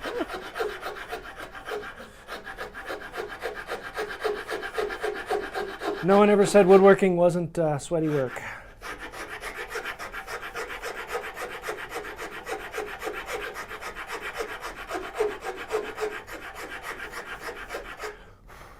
Okay, there's the rough shape. I'm going to grab a finishing file, so a very smooth, rounded surface file. This will work? Yeah, this will work. This will give me a cleaner cut. Which camera are you wanting to be on right now? What's that? Are you wanting to be on the... No, I'm just showing you the whole thing. Okay, just making sure. Because sometimes I like to show the close-up, and sometimes I like to show how the body mechanics are, how I'm standing. All right, just making sure.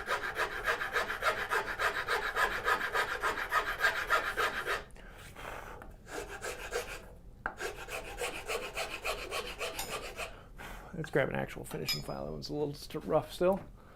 And where is the good one? There it is, my good one. My good one is covered in gunk. So we use a card file card.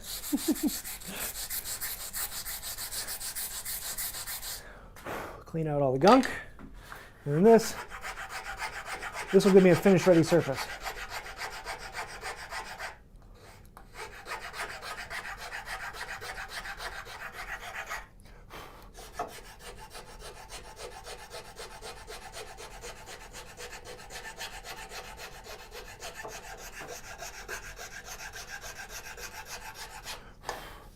There we go. So there's our rough shaped arms, just like that. Now I'm going to round off. The ends of these just don't look that good. So let's put these back together. Let's clean up the ends. These are easier to do when they're on this vertical. And again, line them up a little bit better than that. Let's try that. There we go. I grab my fork in hand. I want to make sure you're always going with the grain.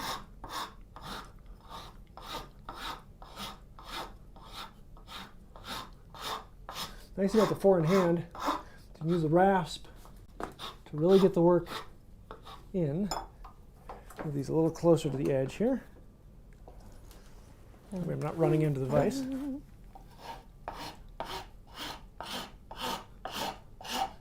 Really close to the shape you want, turn around, and use the file to clean up the rasp marks. This file is a bit coarse, so it's still shaping. And then I can come in with a very smooth finishing file. I can make a lot of squeaking noises as I go across the grain. There we go. Rotate around, do the same thing on the other side. And again, there's nothing special about this shape. All you need on the end is something to hook the rope into so it doesn't come off. I'm just looking for a pleasing round here. Something that catches my eye and says, yeah, that's what I like right there, stop.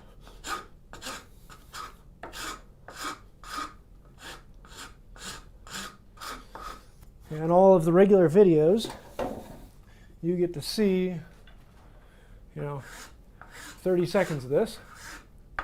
This is what the reality looks like. So most of you watching recorded have already skipped ahead to the next section. We as humans are a very impatient lot. So I'm starting down low, and as I rock, I'm sliding it up and over. Get a nice clean rounding out. I'm not worried about the corners because we're going to be adjusting those here in a bit. But yeah, I like that. There are our arms. Nice shaped, good clean. Now we can go about all the little details on them. And I just realized, yeah, I'm going to need to sharpen that spokeshave because I want to do some chamfering on this. So let's actually do some sharpening. And people always ask me, why don't you show sharpening as much in your videos? Because it's a dull topic? What's that? Because it's a dull topic? It is a dull topic. But yeah, here's the point. I've gotten to the point where my bench is covered, so I got to take a second and clean it off. Is any questions so far? No. No? One of the reasons why I like having a tool wall is everything is right here. It's easy and very, very quick to just put away in between. And I usually just keep going until I don't have enough space left on my bench. It's time to put away a few things and clean up. And if I'm going to pull out the sharpening plate, then I'm going to need a little more space. Oop, I'm going to need that still. You. Yeah. One of these days I'll make a tool chest, because I get that question quite often. Have you ever made a tool chest? And it's like, no, because I really don't have a need for a tool chest. A tool wall is far more efficient. Unless you're dealing with a lot of sawdust, which a tool chest can protect from that, or you're working in a shop with other people and you need to be able to lock up your tools. Tool chest is good for that, but for everything else, a tool wall is superior. Pretty much every way. Okay, put this one away. Whoop, ring down. And that's why I don't use my gold ring anymore. Keep Sarah happy. There be some splaining to do. It's gone. Yeah, I don't know where it's at. Somewhere down there. Okay, let's do some sharpening. So, this one's going to need a good bit of work, so we're going to go all the way back. Grab some Windex. And for little blades like this, it is a bit of a pain. And there is a very simple trick to it. But with this one, I have to take it all the way apart. Take out both of the screws. Pull out the blade, which is dull. Let me turn this camera over here so you can better see this. And I'm going to grab my vice grips. So I'm going to put my blade on there at the angle I want to sharpen it at. Or what does your daughter call them? Clamping Tweezers?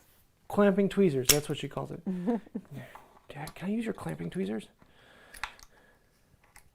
So I'm going to clamp this on there at the angle I want. And now, that's my bevel gauge.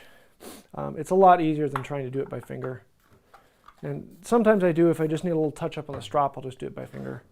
But I can put this on here. And I have to put a little bit more pressure on the blade because there's a lot of weight back here on the handle. I'm just going to do a couple passes and make sure, make sure I'm getting grinding right on the tip. Yeah, a couple more and I'll be good to go.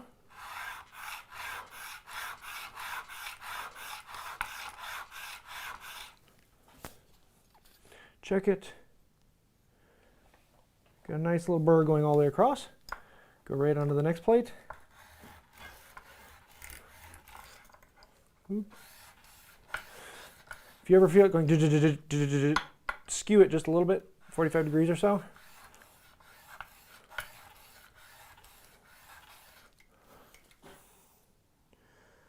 And then got rid of the marks from the last one.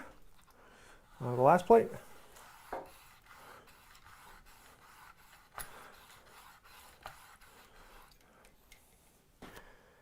Yeah, it's nice and shiny. And people ask me quite often, I literally get this question usually once every other day, of how do you keep your plates so clean? And this is how. There. That's all I do. Is Windex, and I wipe them off before they get dry, and there, they're clean. I mean, honestly, that's all I do. So yeah. Then on to strop. And so I'm going to keep it on this.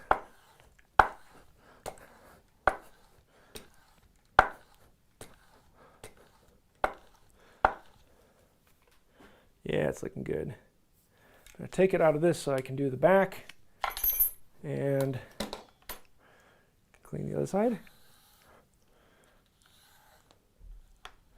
And doing the back on this one is kind of fun because I'm actually just going to lay it flat like this, run it over, and flip it up, go the other way.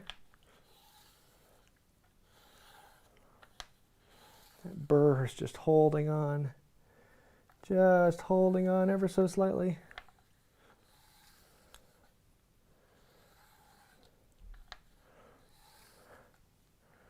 There it goes.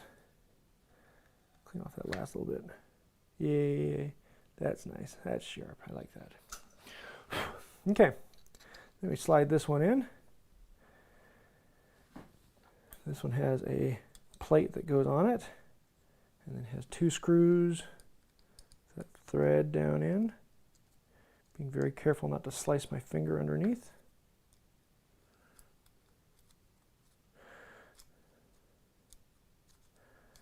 I generally don't sharpen this one all that much, but I've been using it a good bit lately with those chairs. And so I've actually needed to sharpen it occasionally. Come on, oop, don't cross thread. Don't cross thread. Like that, don't cross thread. Okay, now, before I go, this blade is sticking out too far. I want to make sure on this one that my blade is well retracted and not sticking out at all. And then I tighten these down most of the way. Then I can grab my little mallet and tap it until I feel it coming out just the right amount.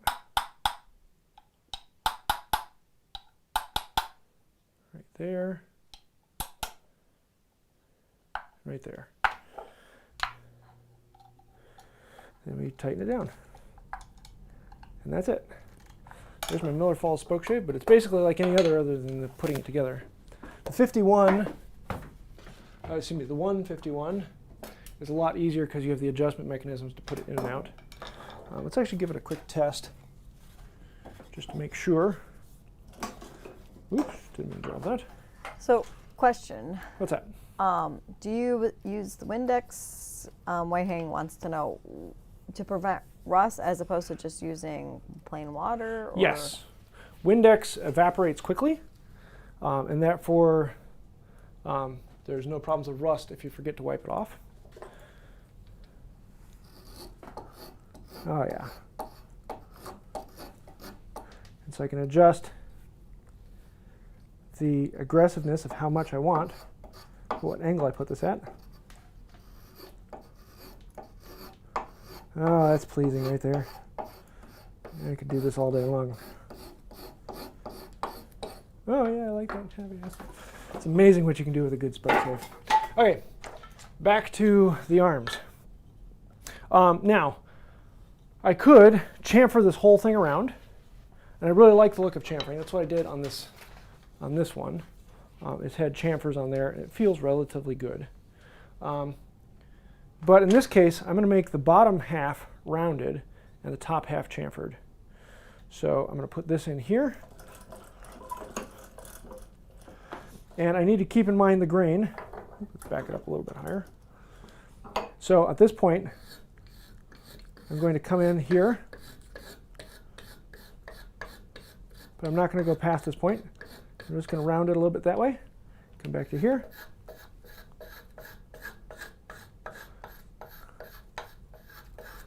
Maybe a little bit harder, a little bit heavier. Just going to try and blend those two together, just like that.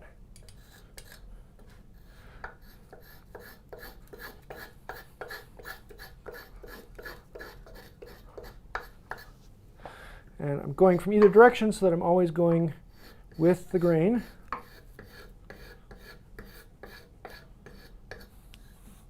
Just like that. Turn around.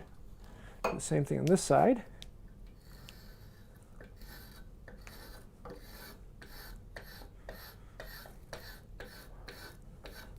So around this section where the hand actually will hold it.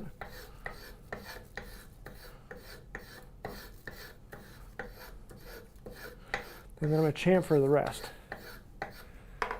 Yeah, it feels good. I'm going to grab my bow sander. And for these rounded sections, this is phenomenal. I can really get a smooth surface on there.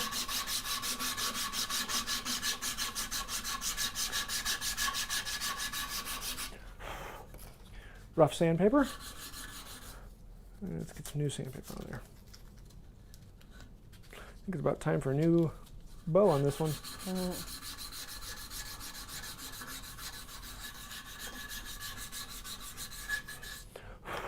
Just like that.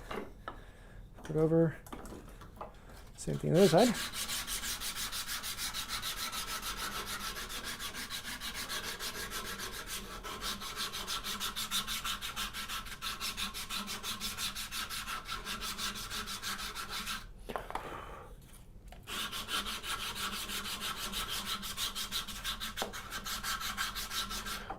These bow sanders are just phenomenal for wrapping surfaces together. So often, anytime that my hand grabs something, I finish it with a bow sander. Get some really nice, comfortable feeling on there. That's going to feel really good in the hand. Okay, do the other one. So we got two of everything. Woohoo! Any questions? Cool.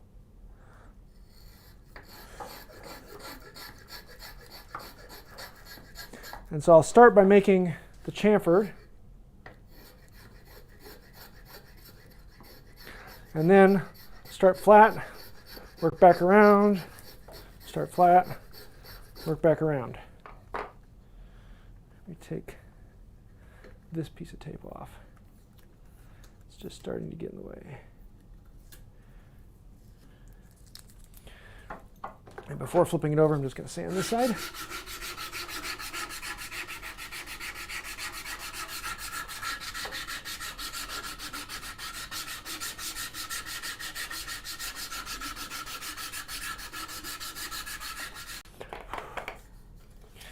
Alder is a really nice wood.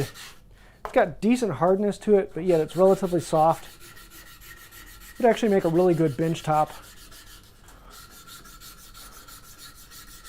It's got good resilience to it. Feels good. The only problem with it is it's just white, white, white, like maple. So you got to be careful with that sometimes. So do the same thing from here. Get the chamfer. And then start flat, round over the other flat. Chamfer, flat, round over the other flat. Chamfer, flat, round over the other flat. In this case, I want to feather them together. I'm getting this junk in the middle.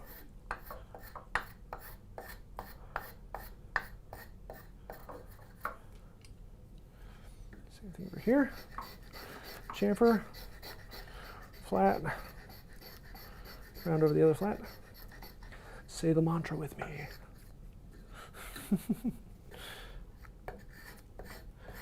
Feather them together.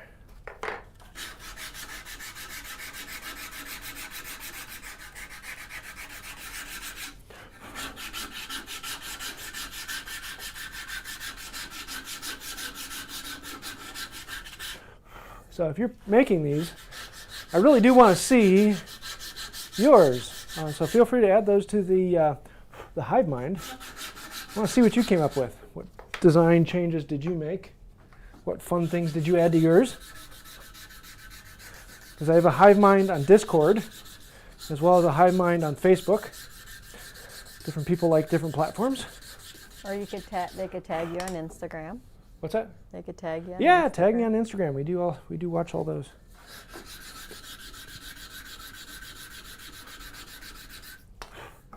Yeah, it feels good. Okay, there's our hand holds. Now let's do the chamfering. So I'm going to do this end by end. Just set it up vertical. And for the chamfering, I'm going to do 3 passes. Try and keep in mind which direction everything goes. 3 passes. On the top, make sure that you skew it. So I don't want to go straight across this way. I want to actually skew it a little ways so that the effective angle of the blade is pushing out past the end. 3. 3.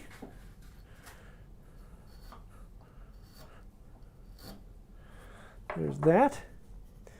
And actually in this spot here, I'm going to actually grab the file that I used, the rat's tail file, and I'm going to chamfer with that.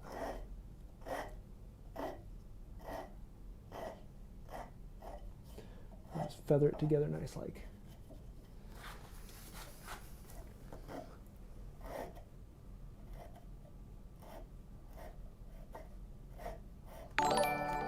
Should go this way.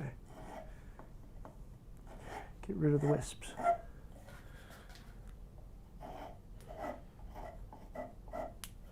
Just like that.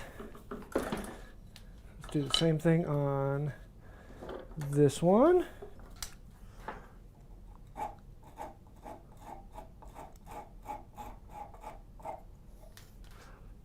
Match in that chamfering.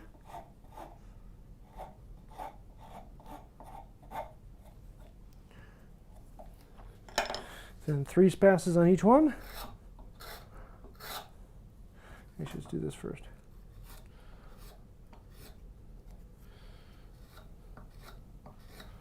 So Vanessa Kitty wants to know what type of spokeshave that one is. This is a Miller Falls, and this is one of my all-time favorite, most flexible spokeshaves. It is a lot of work to run with. I don't remember if they have a number on it or not. But this one, I can actually flip this mouth around. So right now it's on the round bottom. I can take it out, flip it around, and put this down, and so it becomes a flat bottom spokeshave. So it's a really, really versatile spokeshave. They're hard to come by, and they are very expensive. They're usually like in good functioning condition. It's not uncommon to pay $100 for them. I've had this one for a long time. This one was actually given to me by a good friend who is one of the reasons why this channel is still here. So there's that end. Let's flip it over. And on this one, we're going to stay away from this rounded area where the tenon comes in. But on this one, we're going to chamfer. 1, 2, 3. Reverse grain. 1, 2, 3. Same thing over here. 1, 2, 3.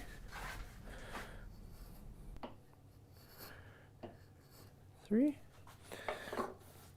And then on these top sections, these can be a little harder to chamfer.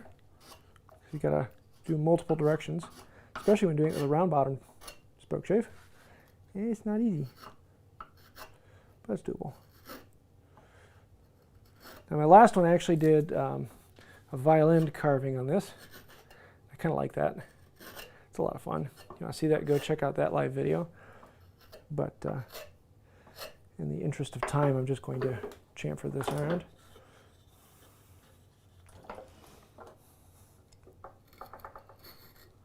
Oop, I gotta go this way here.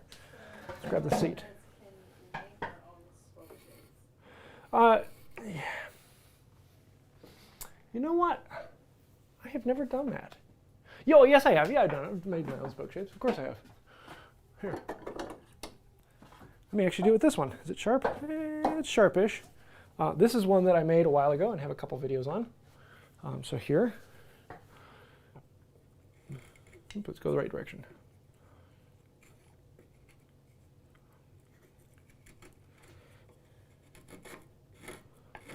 What are you doing? Yeah, maybe you do need to be sharpened. Oh, your mouth is just up, that's why. Why are you not going down farther?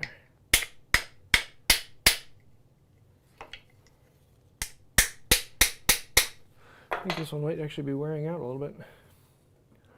Wrong way, this way. Here we go. Yeah, I've worn down the sole on this one from using it too much. So now the blade sticks out too far and I'm taking off too big a chunk. So I really need to mortise these in a little farther so the blade can sink in a bit farther. Or put on a strip of brass across the front, which is probably what I should do. I'll make a good video sometime. Should do that.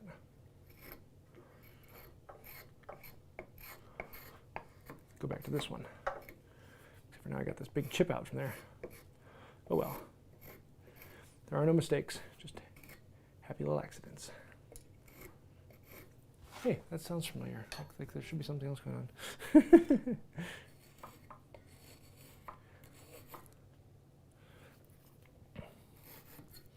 And on this one, I can chamfer right up to here, but I can't chamfer in here with that. So to fix that, I'm going to grab a 1/2 inch chisel. And I'm just going to go right up into there. Just a freehand chamfer. Chop back in at 1/4. And then with this, can freehand chamfer back. Oop. Let's go down.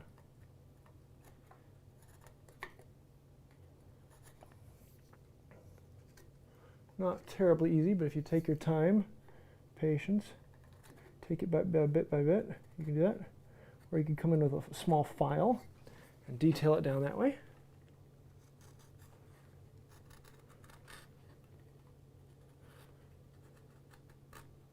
Find a good, comfortable angle to do it at.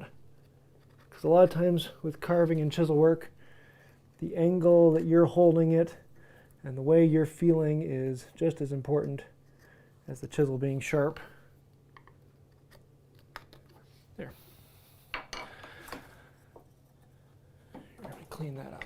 Got a little burr right here still. This is the point where we can get things ready for finish. Just got little fuzzies here I want to get rid of. Oh, that one, yeah, you want that one, good. There we go. Just like that. Do the same thing on this one, yay! Love this point when you're just doing the same thing over and over again. 1, 2, 3. Let's come back and clean this up.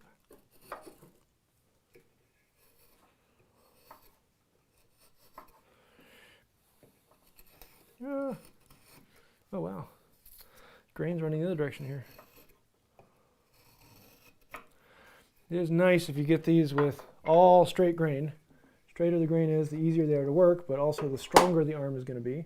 Or to have a slightly curved grain that then matches the curve of the arm you're creating.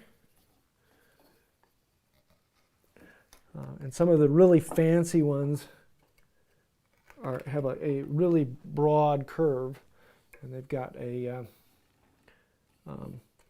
grain to follow that curve. You just find that board that has the grain you want.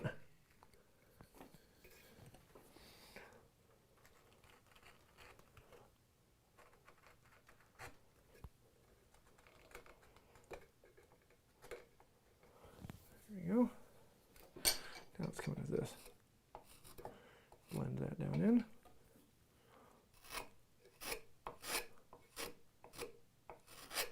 Blend that down in.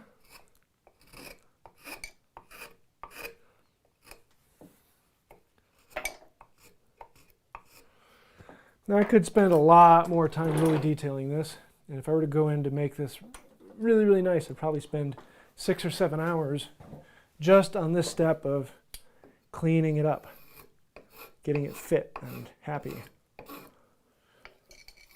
But I don't think you want to sit here watching me do this for 6 or 7 hours. I don't think my wife wants to sit here for 6 or 7 hours.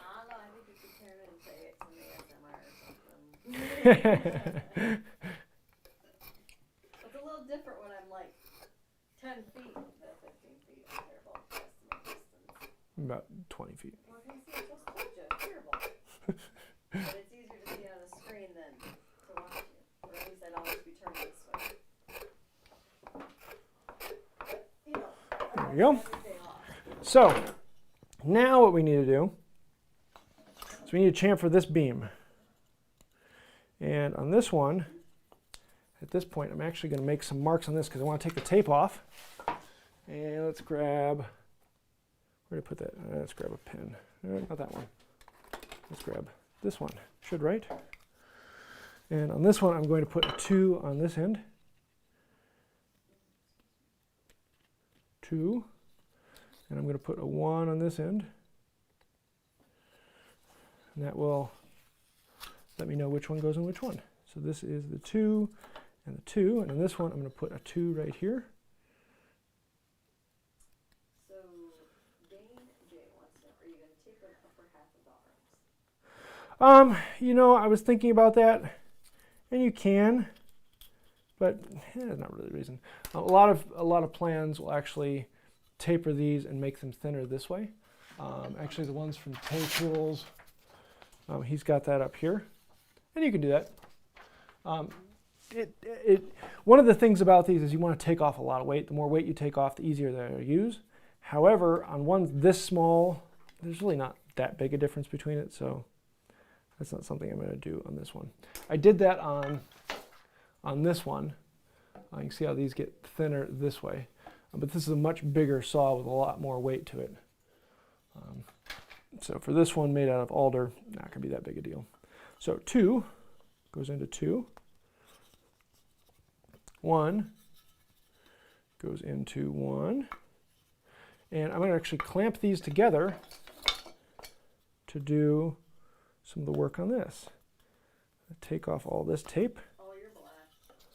Oh, I am. Oh, my. Oh, hit the button. Push the saw over there and hit a button with it. So let's grab a squeeze clamp here. These ones long enough? Nope, not long enough. Let me grab a longer one.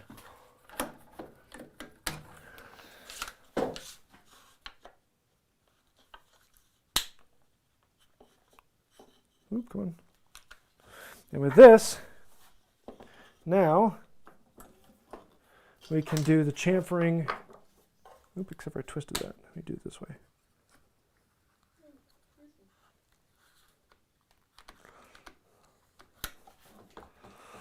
We can do the chamfering on beam to beam. So what I want to do is I want the chamfer to run smoothly from one onto the other. And so with this I can do that. Or could come into this and make them match this way. Except for I'm going to run that grain out.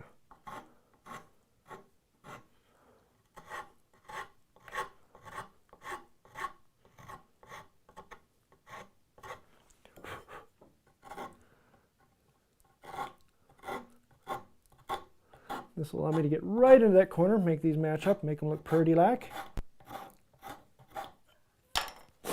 And then we can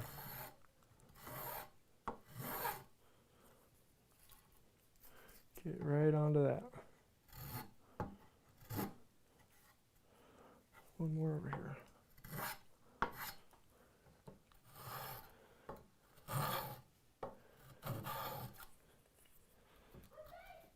Oh, look at that. The kids are alive and squealing and practicing karate on each other.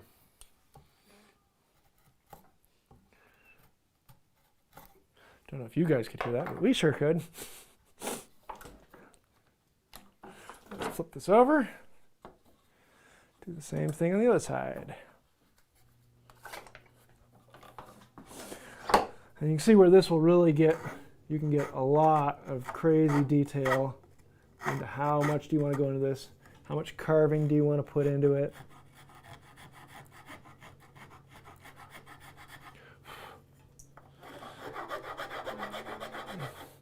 And for a lot of people, the goal is taking off weight. The more weight you take off, generally the easier it's going to be. One of my big goals is feel. I want the saw itself to feel decent in the hand.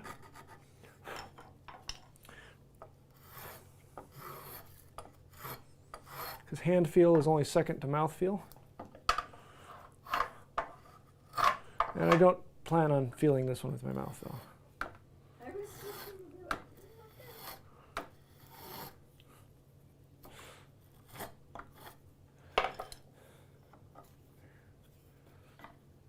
That clamp is closely in my way.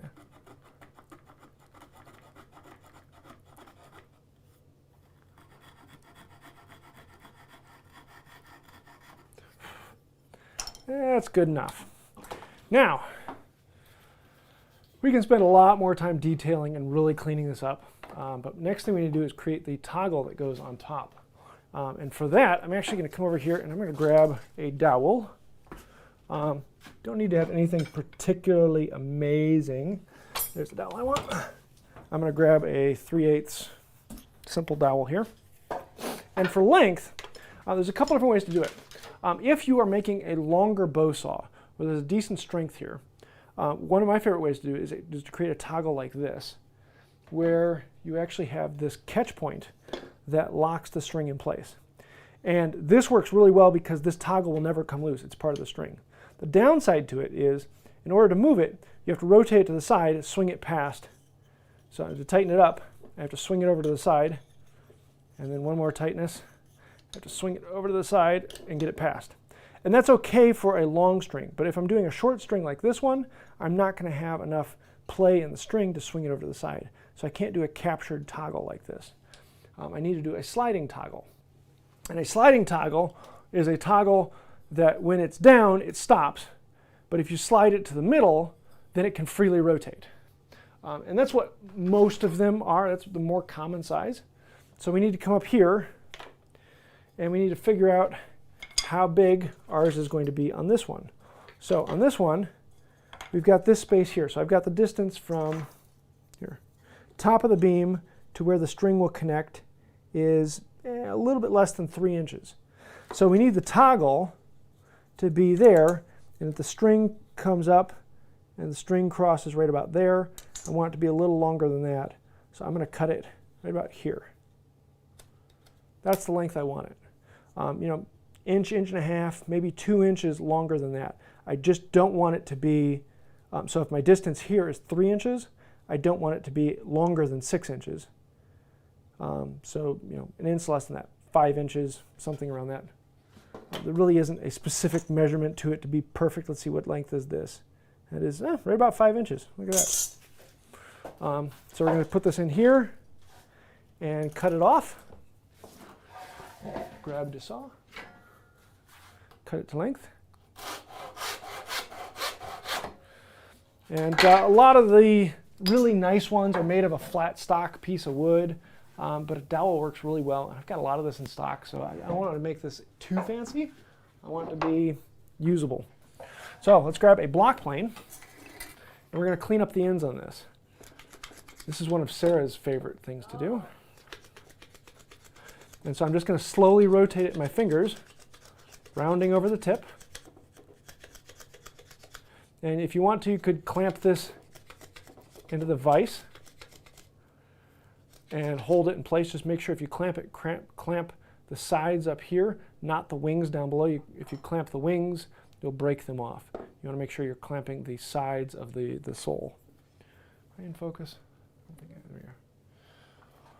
So we're just going to do a bit of this until the ends of these get nice and round.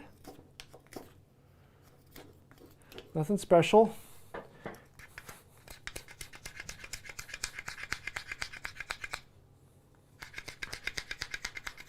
Round just means they're not going to scratch up the beam as they go past.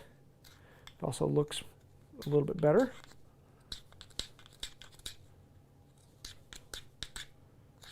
There you go. One end done. Here, usually I put it down on my knee, but a little more support there. Actually, I'm doing this, what I'm talking about in here. Lift this up a little bit. There we go. So I can put this into here. I want to put it down a little bit below the surface so that I'm actually clamping the sole itself. And with it in place,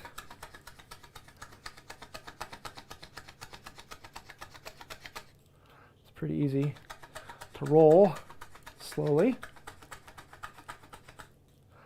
till I'm all the way around. A little bit more. No, because normally I just put it down on my knee. It's faster and easier. Yes. Truth, truth. Sarah hath not the muscles I hath. She has the brains I hath not. There we go. Rounded stick on both sides. There's our toggle. Cool, isn't it? I like simple. I like easy. I like coffee. I like tea. Okay, let's put this thing together. We got this, I got this, I need the saw, and then we're going to need the string that comes with the kit, which is in this bag. And a little bit of waxed thread is really, really nice. You can, a lot of different places offer them in different colors. So we're going to unwind this. I want to straighten it out. I don't want any knots in it. Like that. So we're going to start putting this together. It's just a waxed thread. It's the one that comes with the kit. Okay, but you could use whatever you want. Twine, cord. We're going to put one of these in here. And, oop, I forgot. Before I do that, there is one leather nut that comes with it. And you're going to want that on the large handle. It adds a little bit of friction on it because that's what you're going to be holding on to. And if this starts to rotate, it causes problems. So you put that leather nut on the side that the large handle goes into. That just adds a little bit more friction so it doesn't turn quite as easily. And then let's put this one through into there. Then let's put the saw on this one. Here, clear all this off. Put the saw on it. So are you not gluing, you don't glue the joint? Nope, this is completely loose and floating.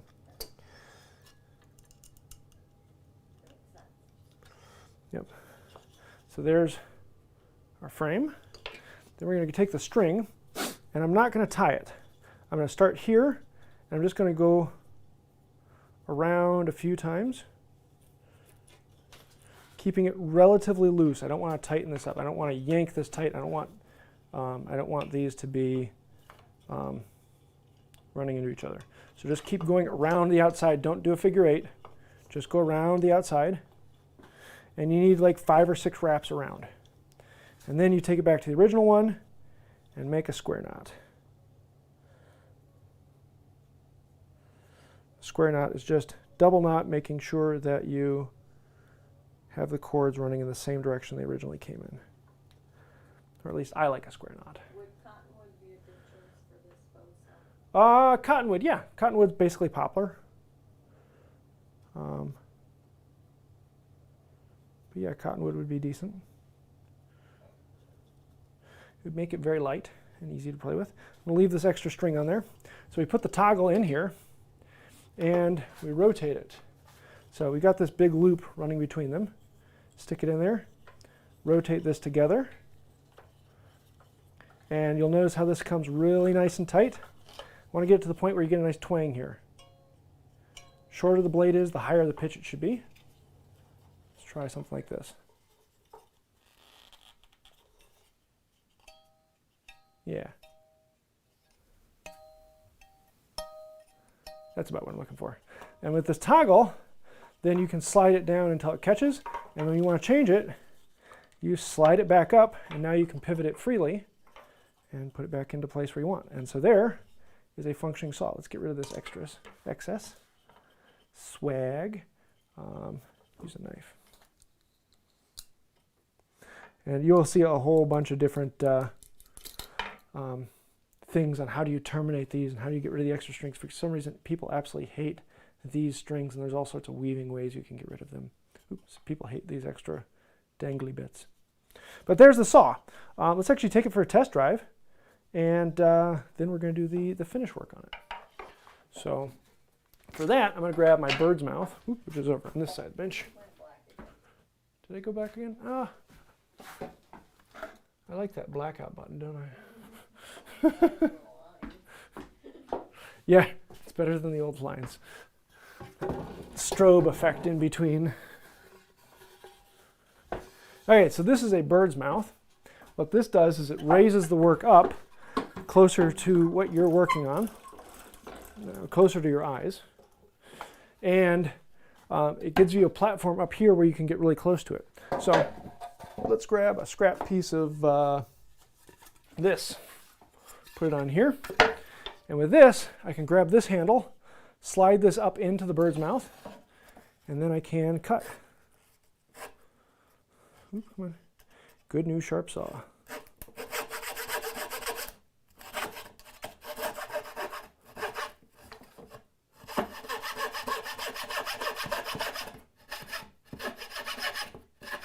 If it's catching, that usually means you're pushing too hard. Let me give you a close-up of what was actually going on here. And from this point on, it's a lot of playing and cleaning, detailing. Focus over there. Make sure you get a little closer here.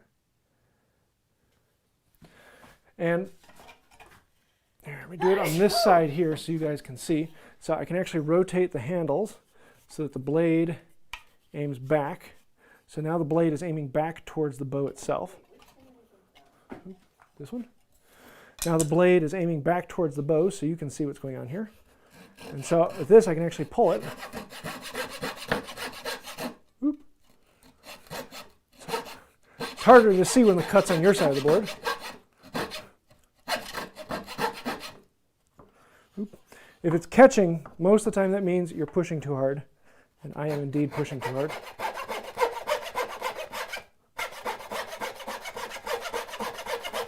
You gotta let the saw do the work.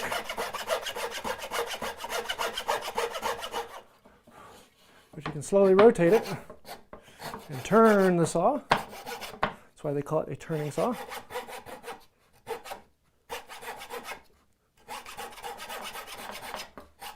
Don't push the saw, let the saw do the work, James.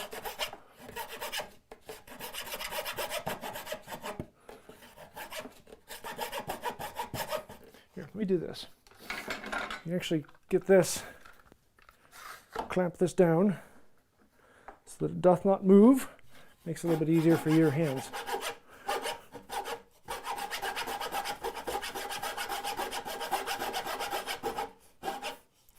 And let's rotate the handles a little bit more.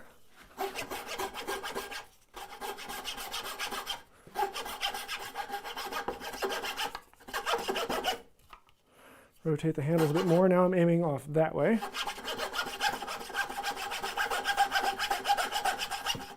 Rotate a little bit more. Now the blades are basically pointing away from the frame.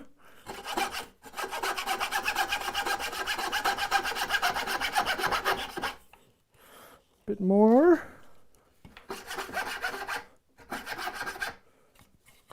Oh, ouch. Let's reclamp it. Back over here.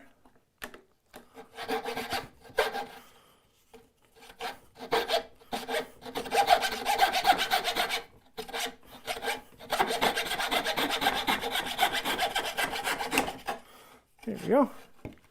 And now we've created a hole in the middle of the board. Ta-da! There's a hole in my board. And that's how a turning saw works. This one actually is taking me a little bit more to get used to because my brain is trying to use it like my coping saw right here. And it works almost identical to the coping saw, other than there's a little bit more weight at the back. Not much, but a little bit. And actually, these two weigh about the same, because because this one's all metal, this one's wood. So if you were to taper these down and make them a bit thinner, you could make it very, very light. Just a little more leverage because it sticks out a bit farther. But I kind of like that. So let's do some finish on here. Now, whenever you take the string off of the bow, keep your finger in there and keep this loop. Take the blade off, and we want to keep this loop as a loop. So hang it up somewhere so it's out of the way. Then let's take... this one is something. Let's see. It is...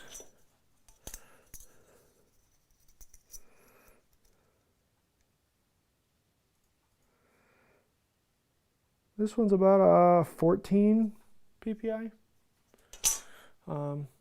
Most of the time I want them to be pretty thin, but 14 to 16 is the nice balance between fast.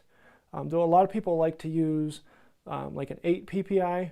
They're small teeth, but they're big spaces. Those tend to be easier to control. They don't jam as much in there. So it's personal preference, how fast do you want it as opposed to how clean a cut. So let's take this apart.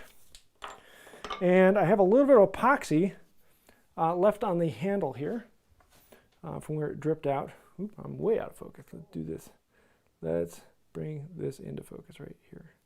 No, my hand, not the shirt. I know you can do it. There you go. See some epoxy on there. And so to get rid of that, I'm going to grab my other bow sander, which is right here. And with that, I can quickly get rid of that epoxy on the outside surface. So just a little bit of sanding, get rid of any marks, anything you don't want there on the finish. Usually I'm going to go back over these with a plane, especially with alder, it gets kind of dirty. And you get hand marks and other things like that on there. So normally I go over with a plane and re-smooth them or hit them with a card scraper. Just do a little bit of that on here. There's a few really obvious spots. With a good card scraper, you can do some serious detail work. Here, let me come around this way so you can see it. So I can use this, just clean up that chamfer edge. Oops, sorry. Like that. Any other rough spots? It's hard to do freehand. Any other color markings or oil stains? You can get rid of those. The spokeshave really does some quick work. If it's well set up, you get some clean lines on it. So I'm not going to do too much on this because I only have time to put on a little bit of BLO so I can do some cleanup later. I want to show you basically what I'm doing is going around and hitting all of these little spots, either in a plane or a card scraper or sandpaper, as it fits and as it likes, cleaning up and getting rid of anything you don't want. And then we've got two arms, we've got two knobs, and we have a toggle, and we're going to BLO them. And so for a finish on any hand tool that I have, anything that I'm going to handle with my hand, make sure I don't lose the leather O-ring. So it's a really useful little thing to have, so I'm going to put it back in the yellow folder. When I ask everyone later, where did I put it? Just like Blue's Clues, you say, it's in the yellow folder. Where is it?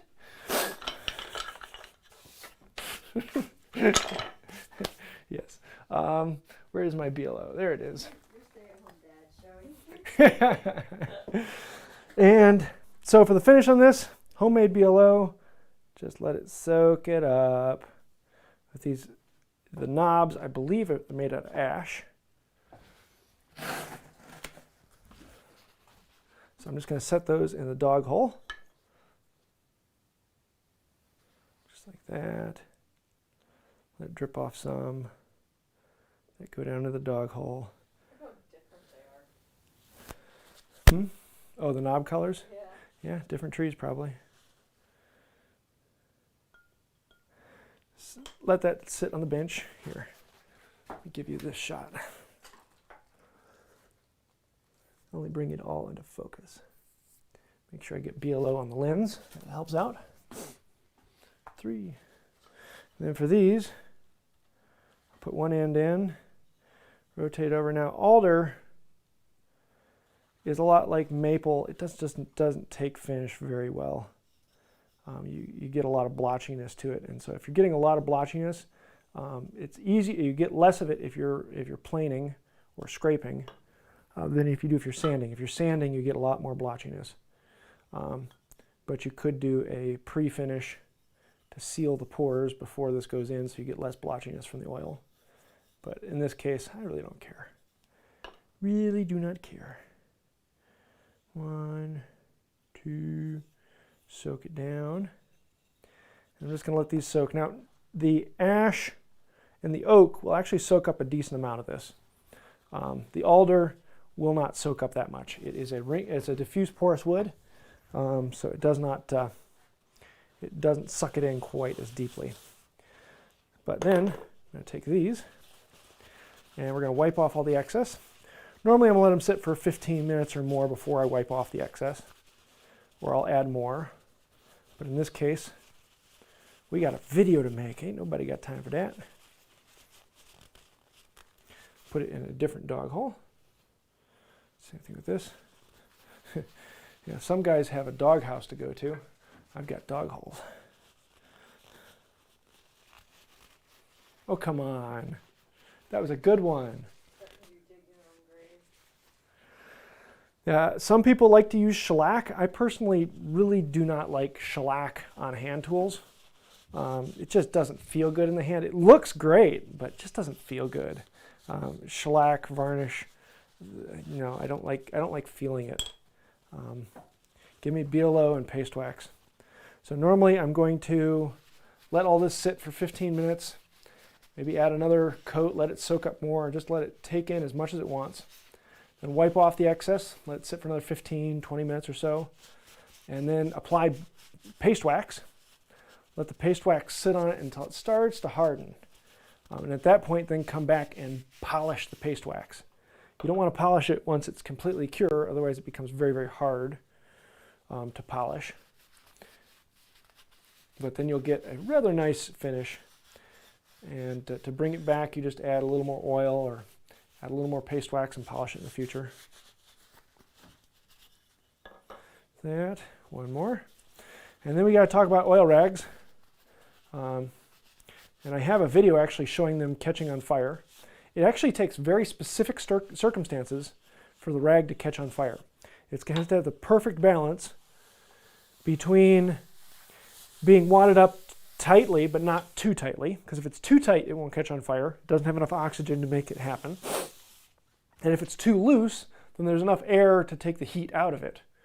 But the perfect wadded up amount is right about that. And then it needs to be in an area where it can still get air for the oxygen for it to occur, but not in a place that is so open that the air can flow out. In all honesty, the best thing is a wadded up rag about that wadding in the bottom of a trash can with a few other things on top of it. And that's the perfect circumstances, that this will heat up until it gets the paper to the point that the paper then combusts. So the best way to do it is just lay it out flat, and now it can fully cure without any problem. And I just lay them out on the floor for a day or two until they get hard, and then you can throw them away without any problem. Some people will tell you wad them up and throw them in water, and that stops the reaction from happening. But as soon as you take it out of the water, then it can happen again. And there's been a few instances where people put them in water and then throw them away later, and they still catch on fire because all you're doing is stopping it from happening at that moment. Then once you pull it out, it can start back up. So the best way to do it is to throw it in a fireplace where if it catches on fire, no problem. But if you just lay it out flat on the floor, let it wait until it hardens, it's good to go. So if you walk around my shop, there's usually several rags sitting around on the floor, and that's the way I do it. Some people will hang them up outside to dry. But it honestly takes very specific circumstances for it to happen. The problem is those very specific circumstances are a lightly wadded up ball in the bottom of a trash can. That's perfect. But anything other than that, and they won't self-combust. So don't worry about it too much. Okay, let's put this thing together. So beam 2 into beam 2. Beam 1 into beam 1. Beam me up, Scotty. Actually, let's put this in here first. Knob 1 in. Knob 2 in. And then where did that blade go? I put it in the yellow folder. Put this one on. Actually, I got to put the string on because it's a little bit loose. So we put the string on from one side, the string on from the other, put the tenon in, put that on, and then, oh shoot, I forgot to do that. The leather O-ring that was in the folder, you put that on the big handle. Adds a little bit of friction there so it's not easily spinning in your hand.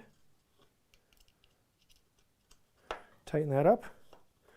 Then you can put the toggle halfway down through, rotate it tight.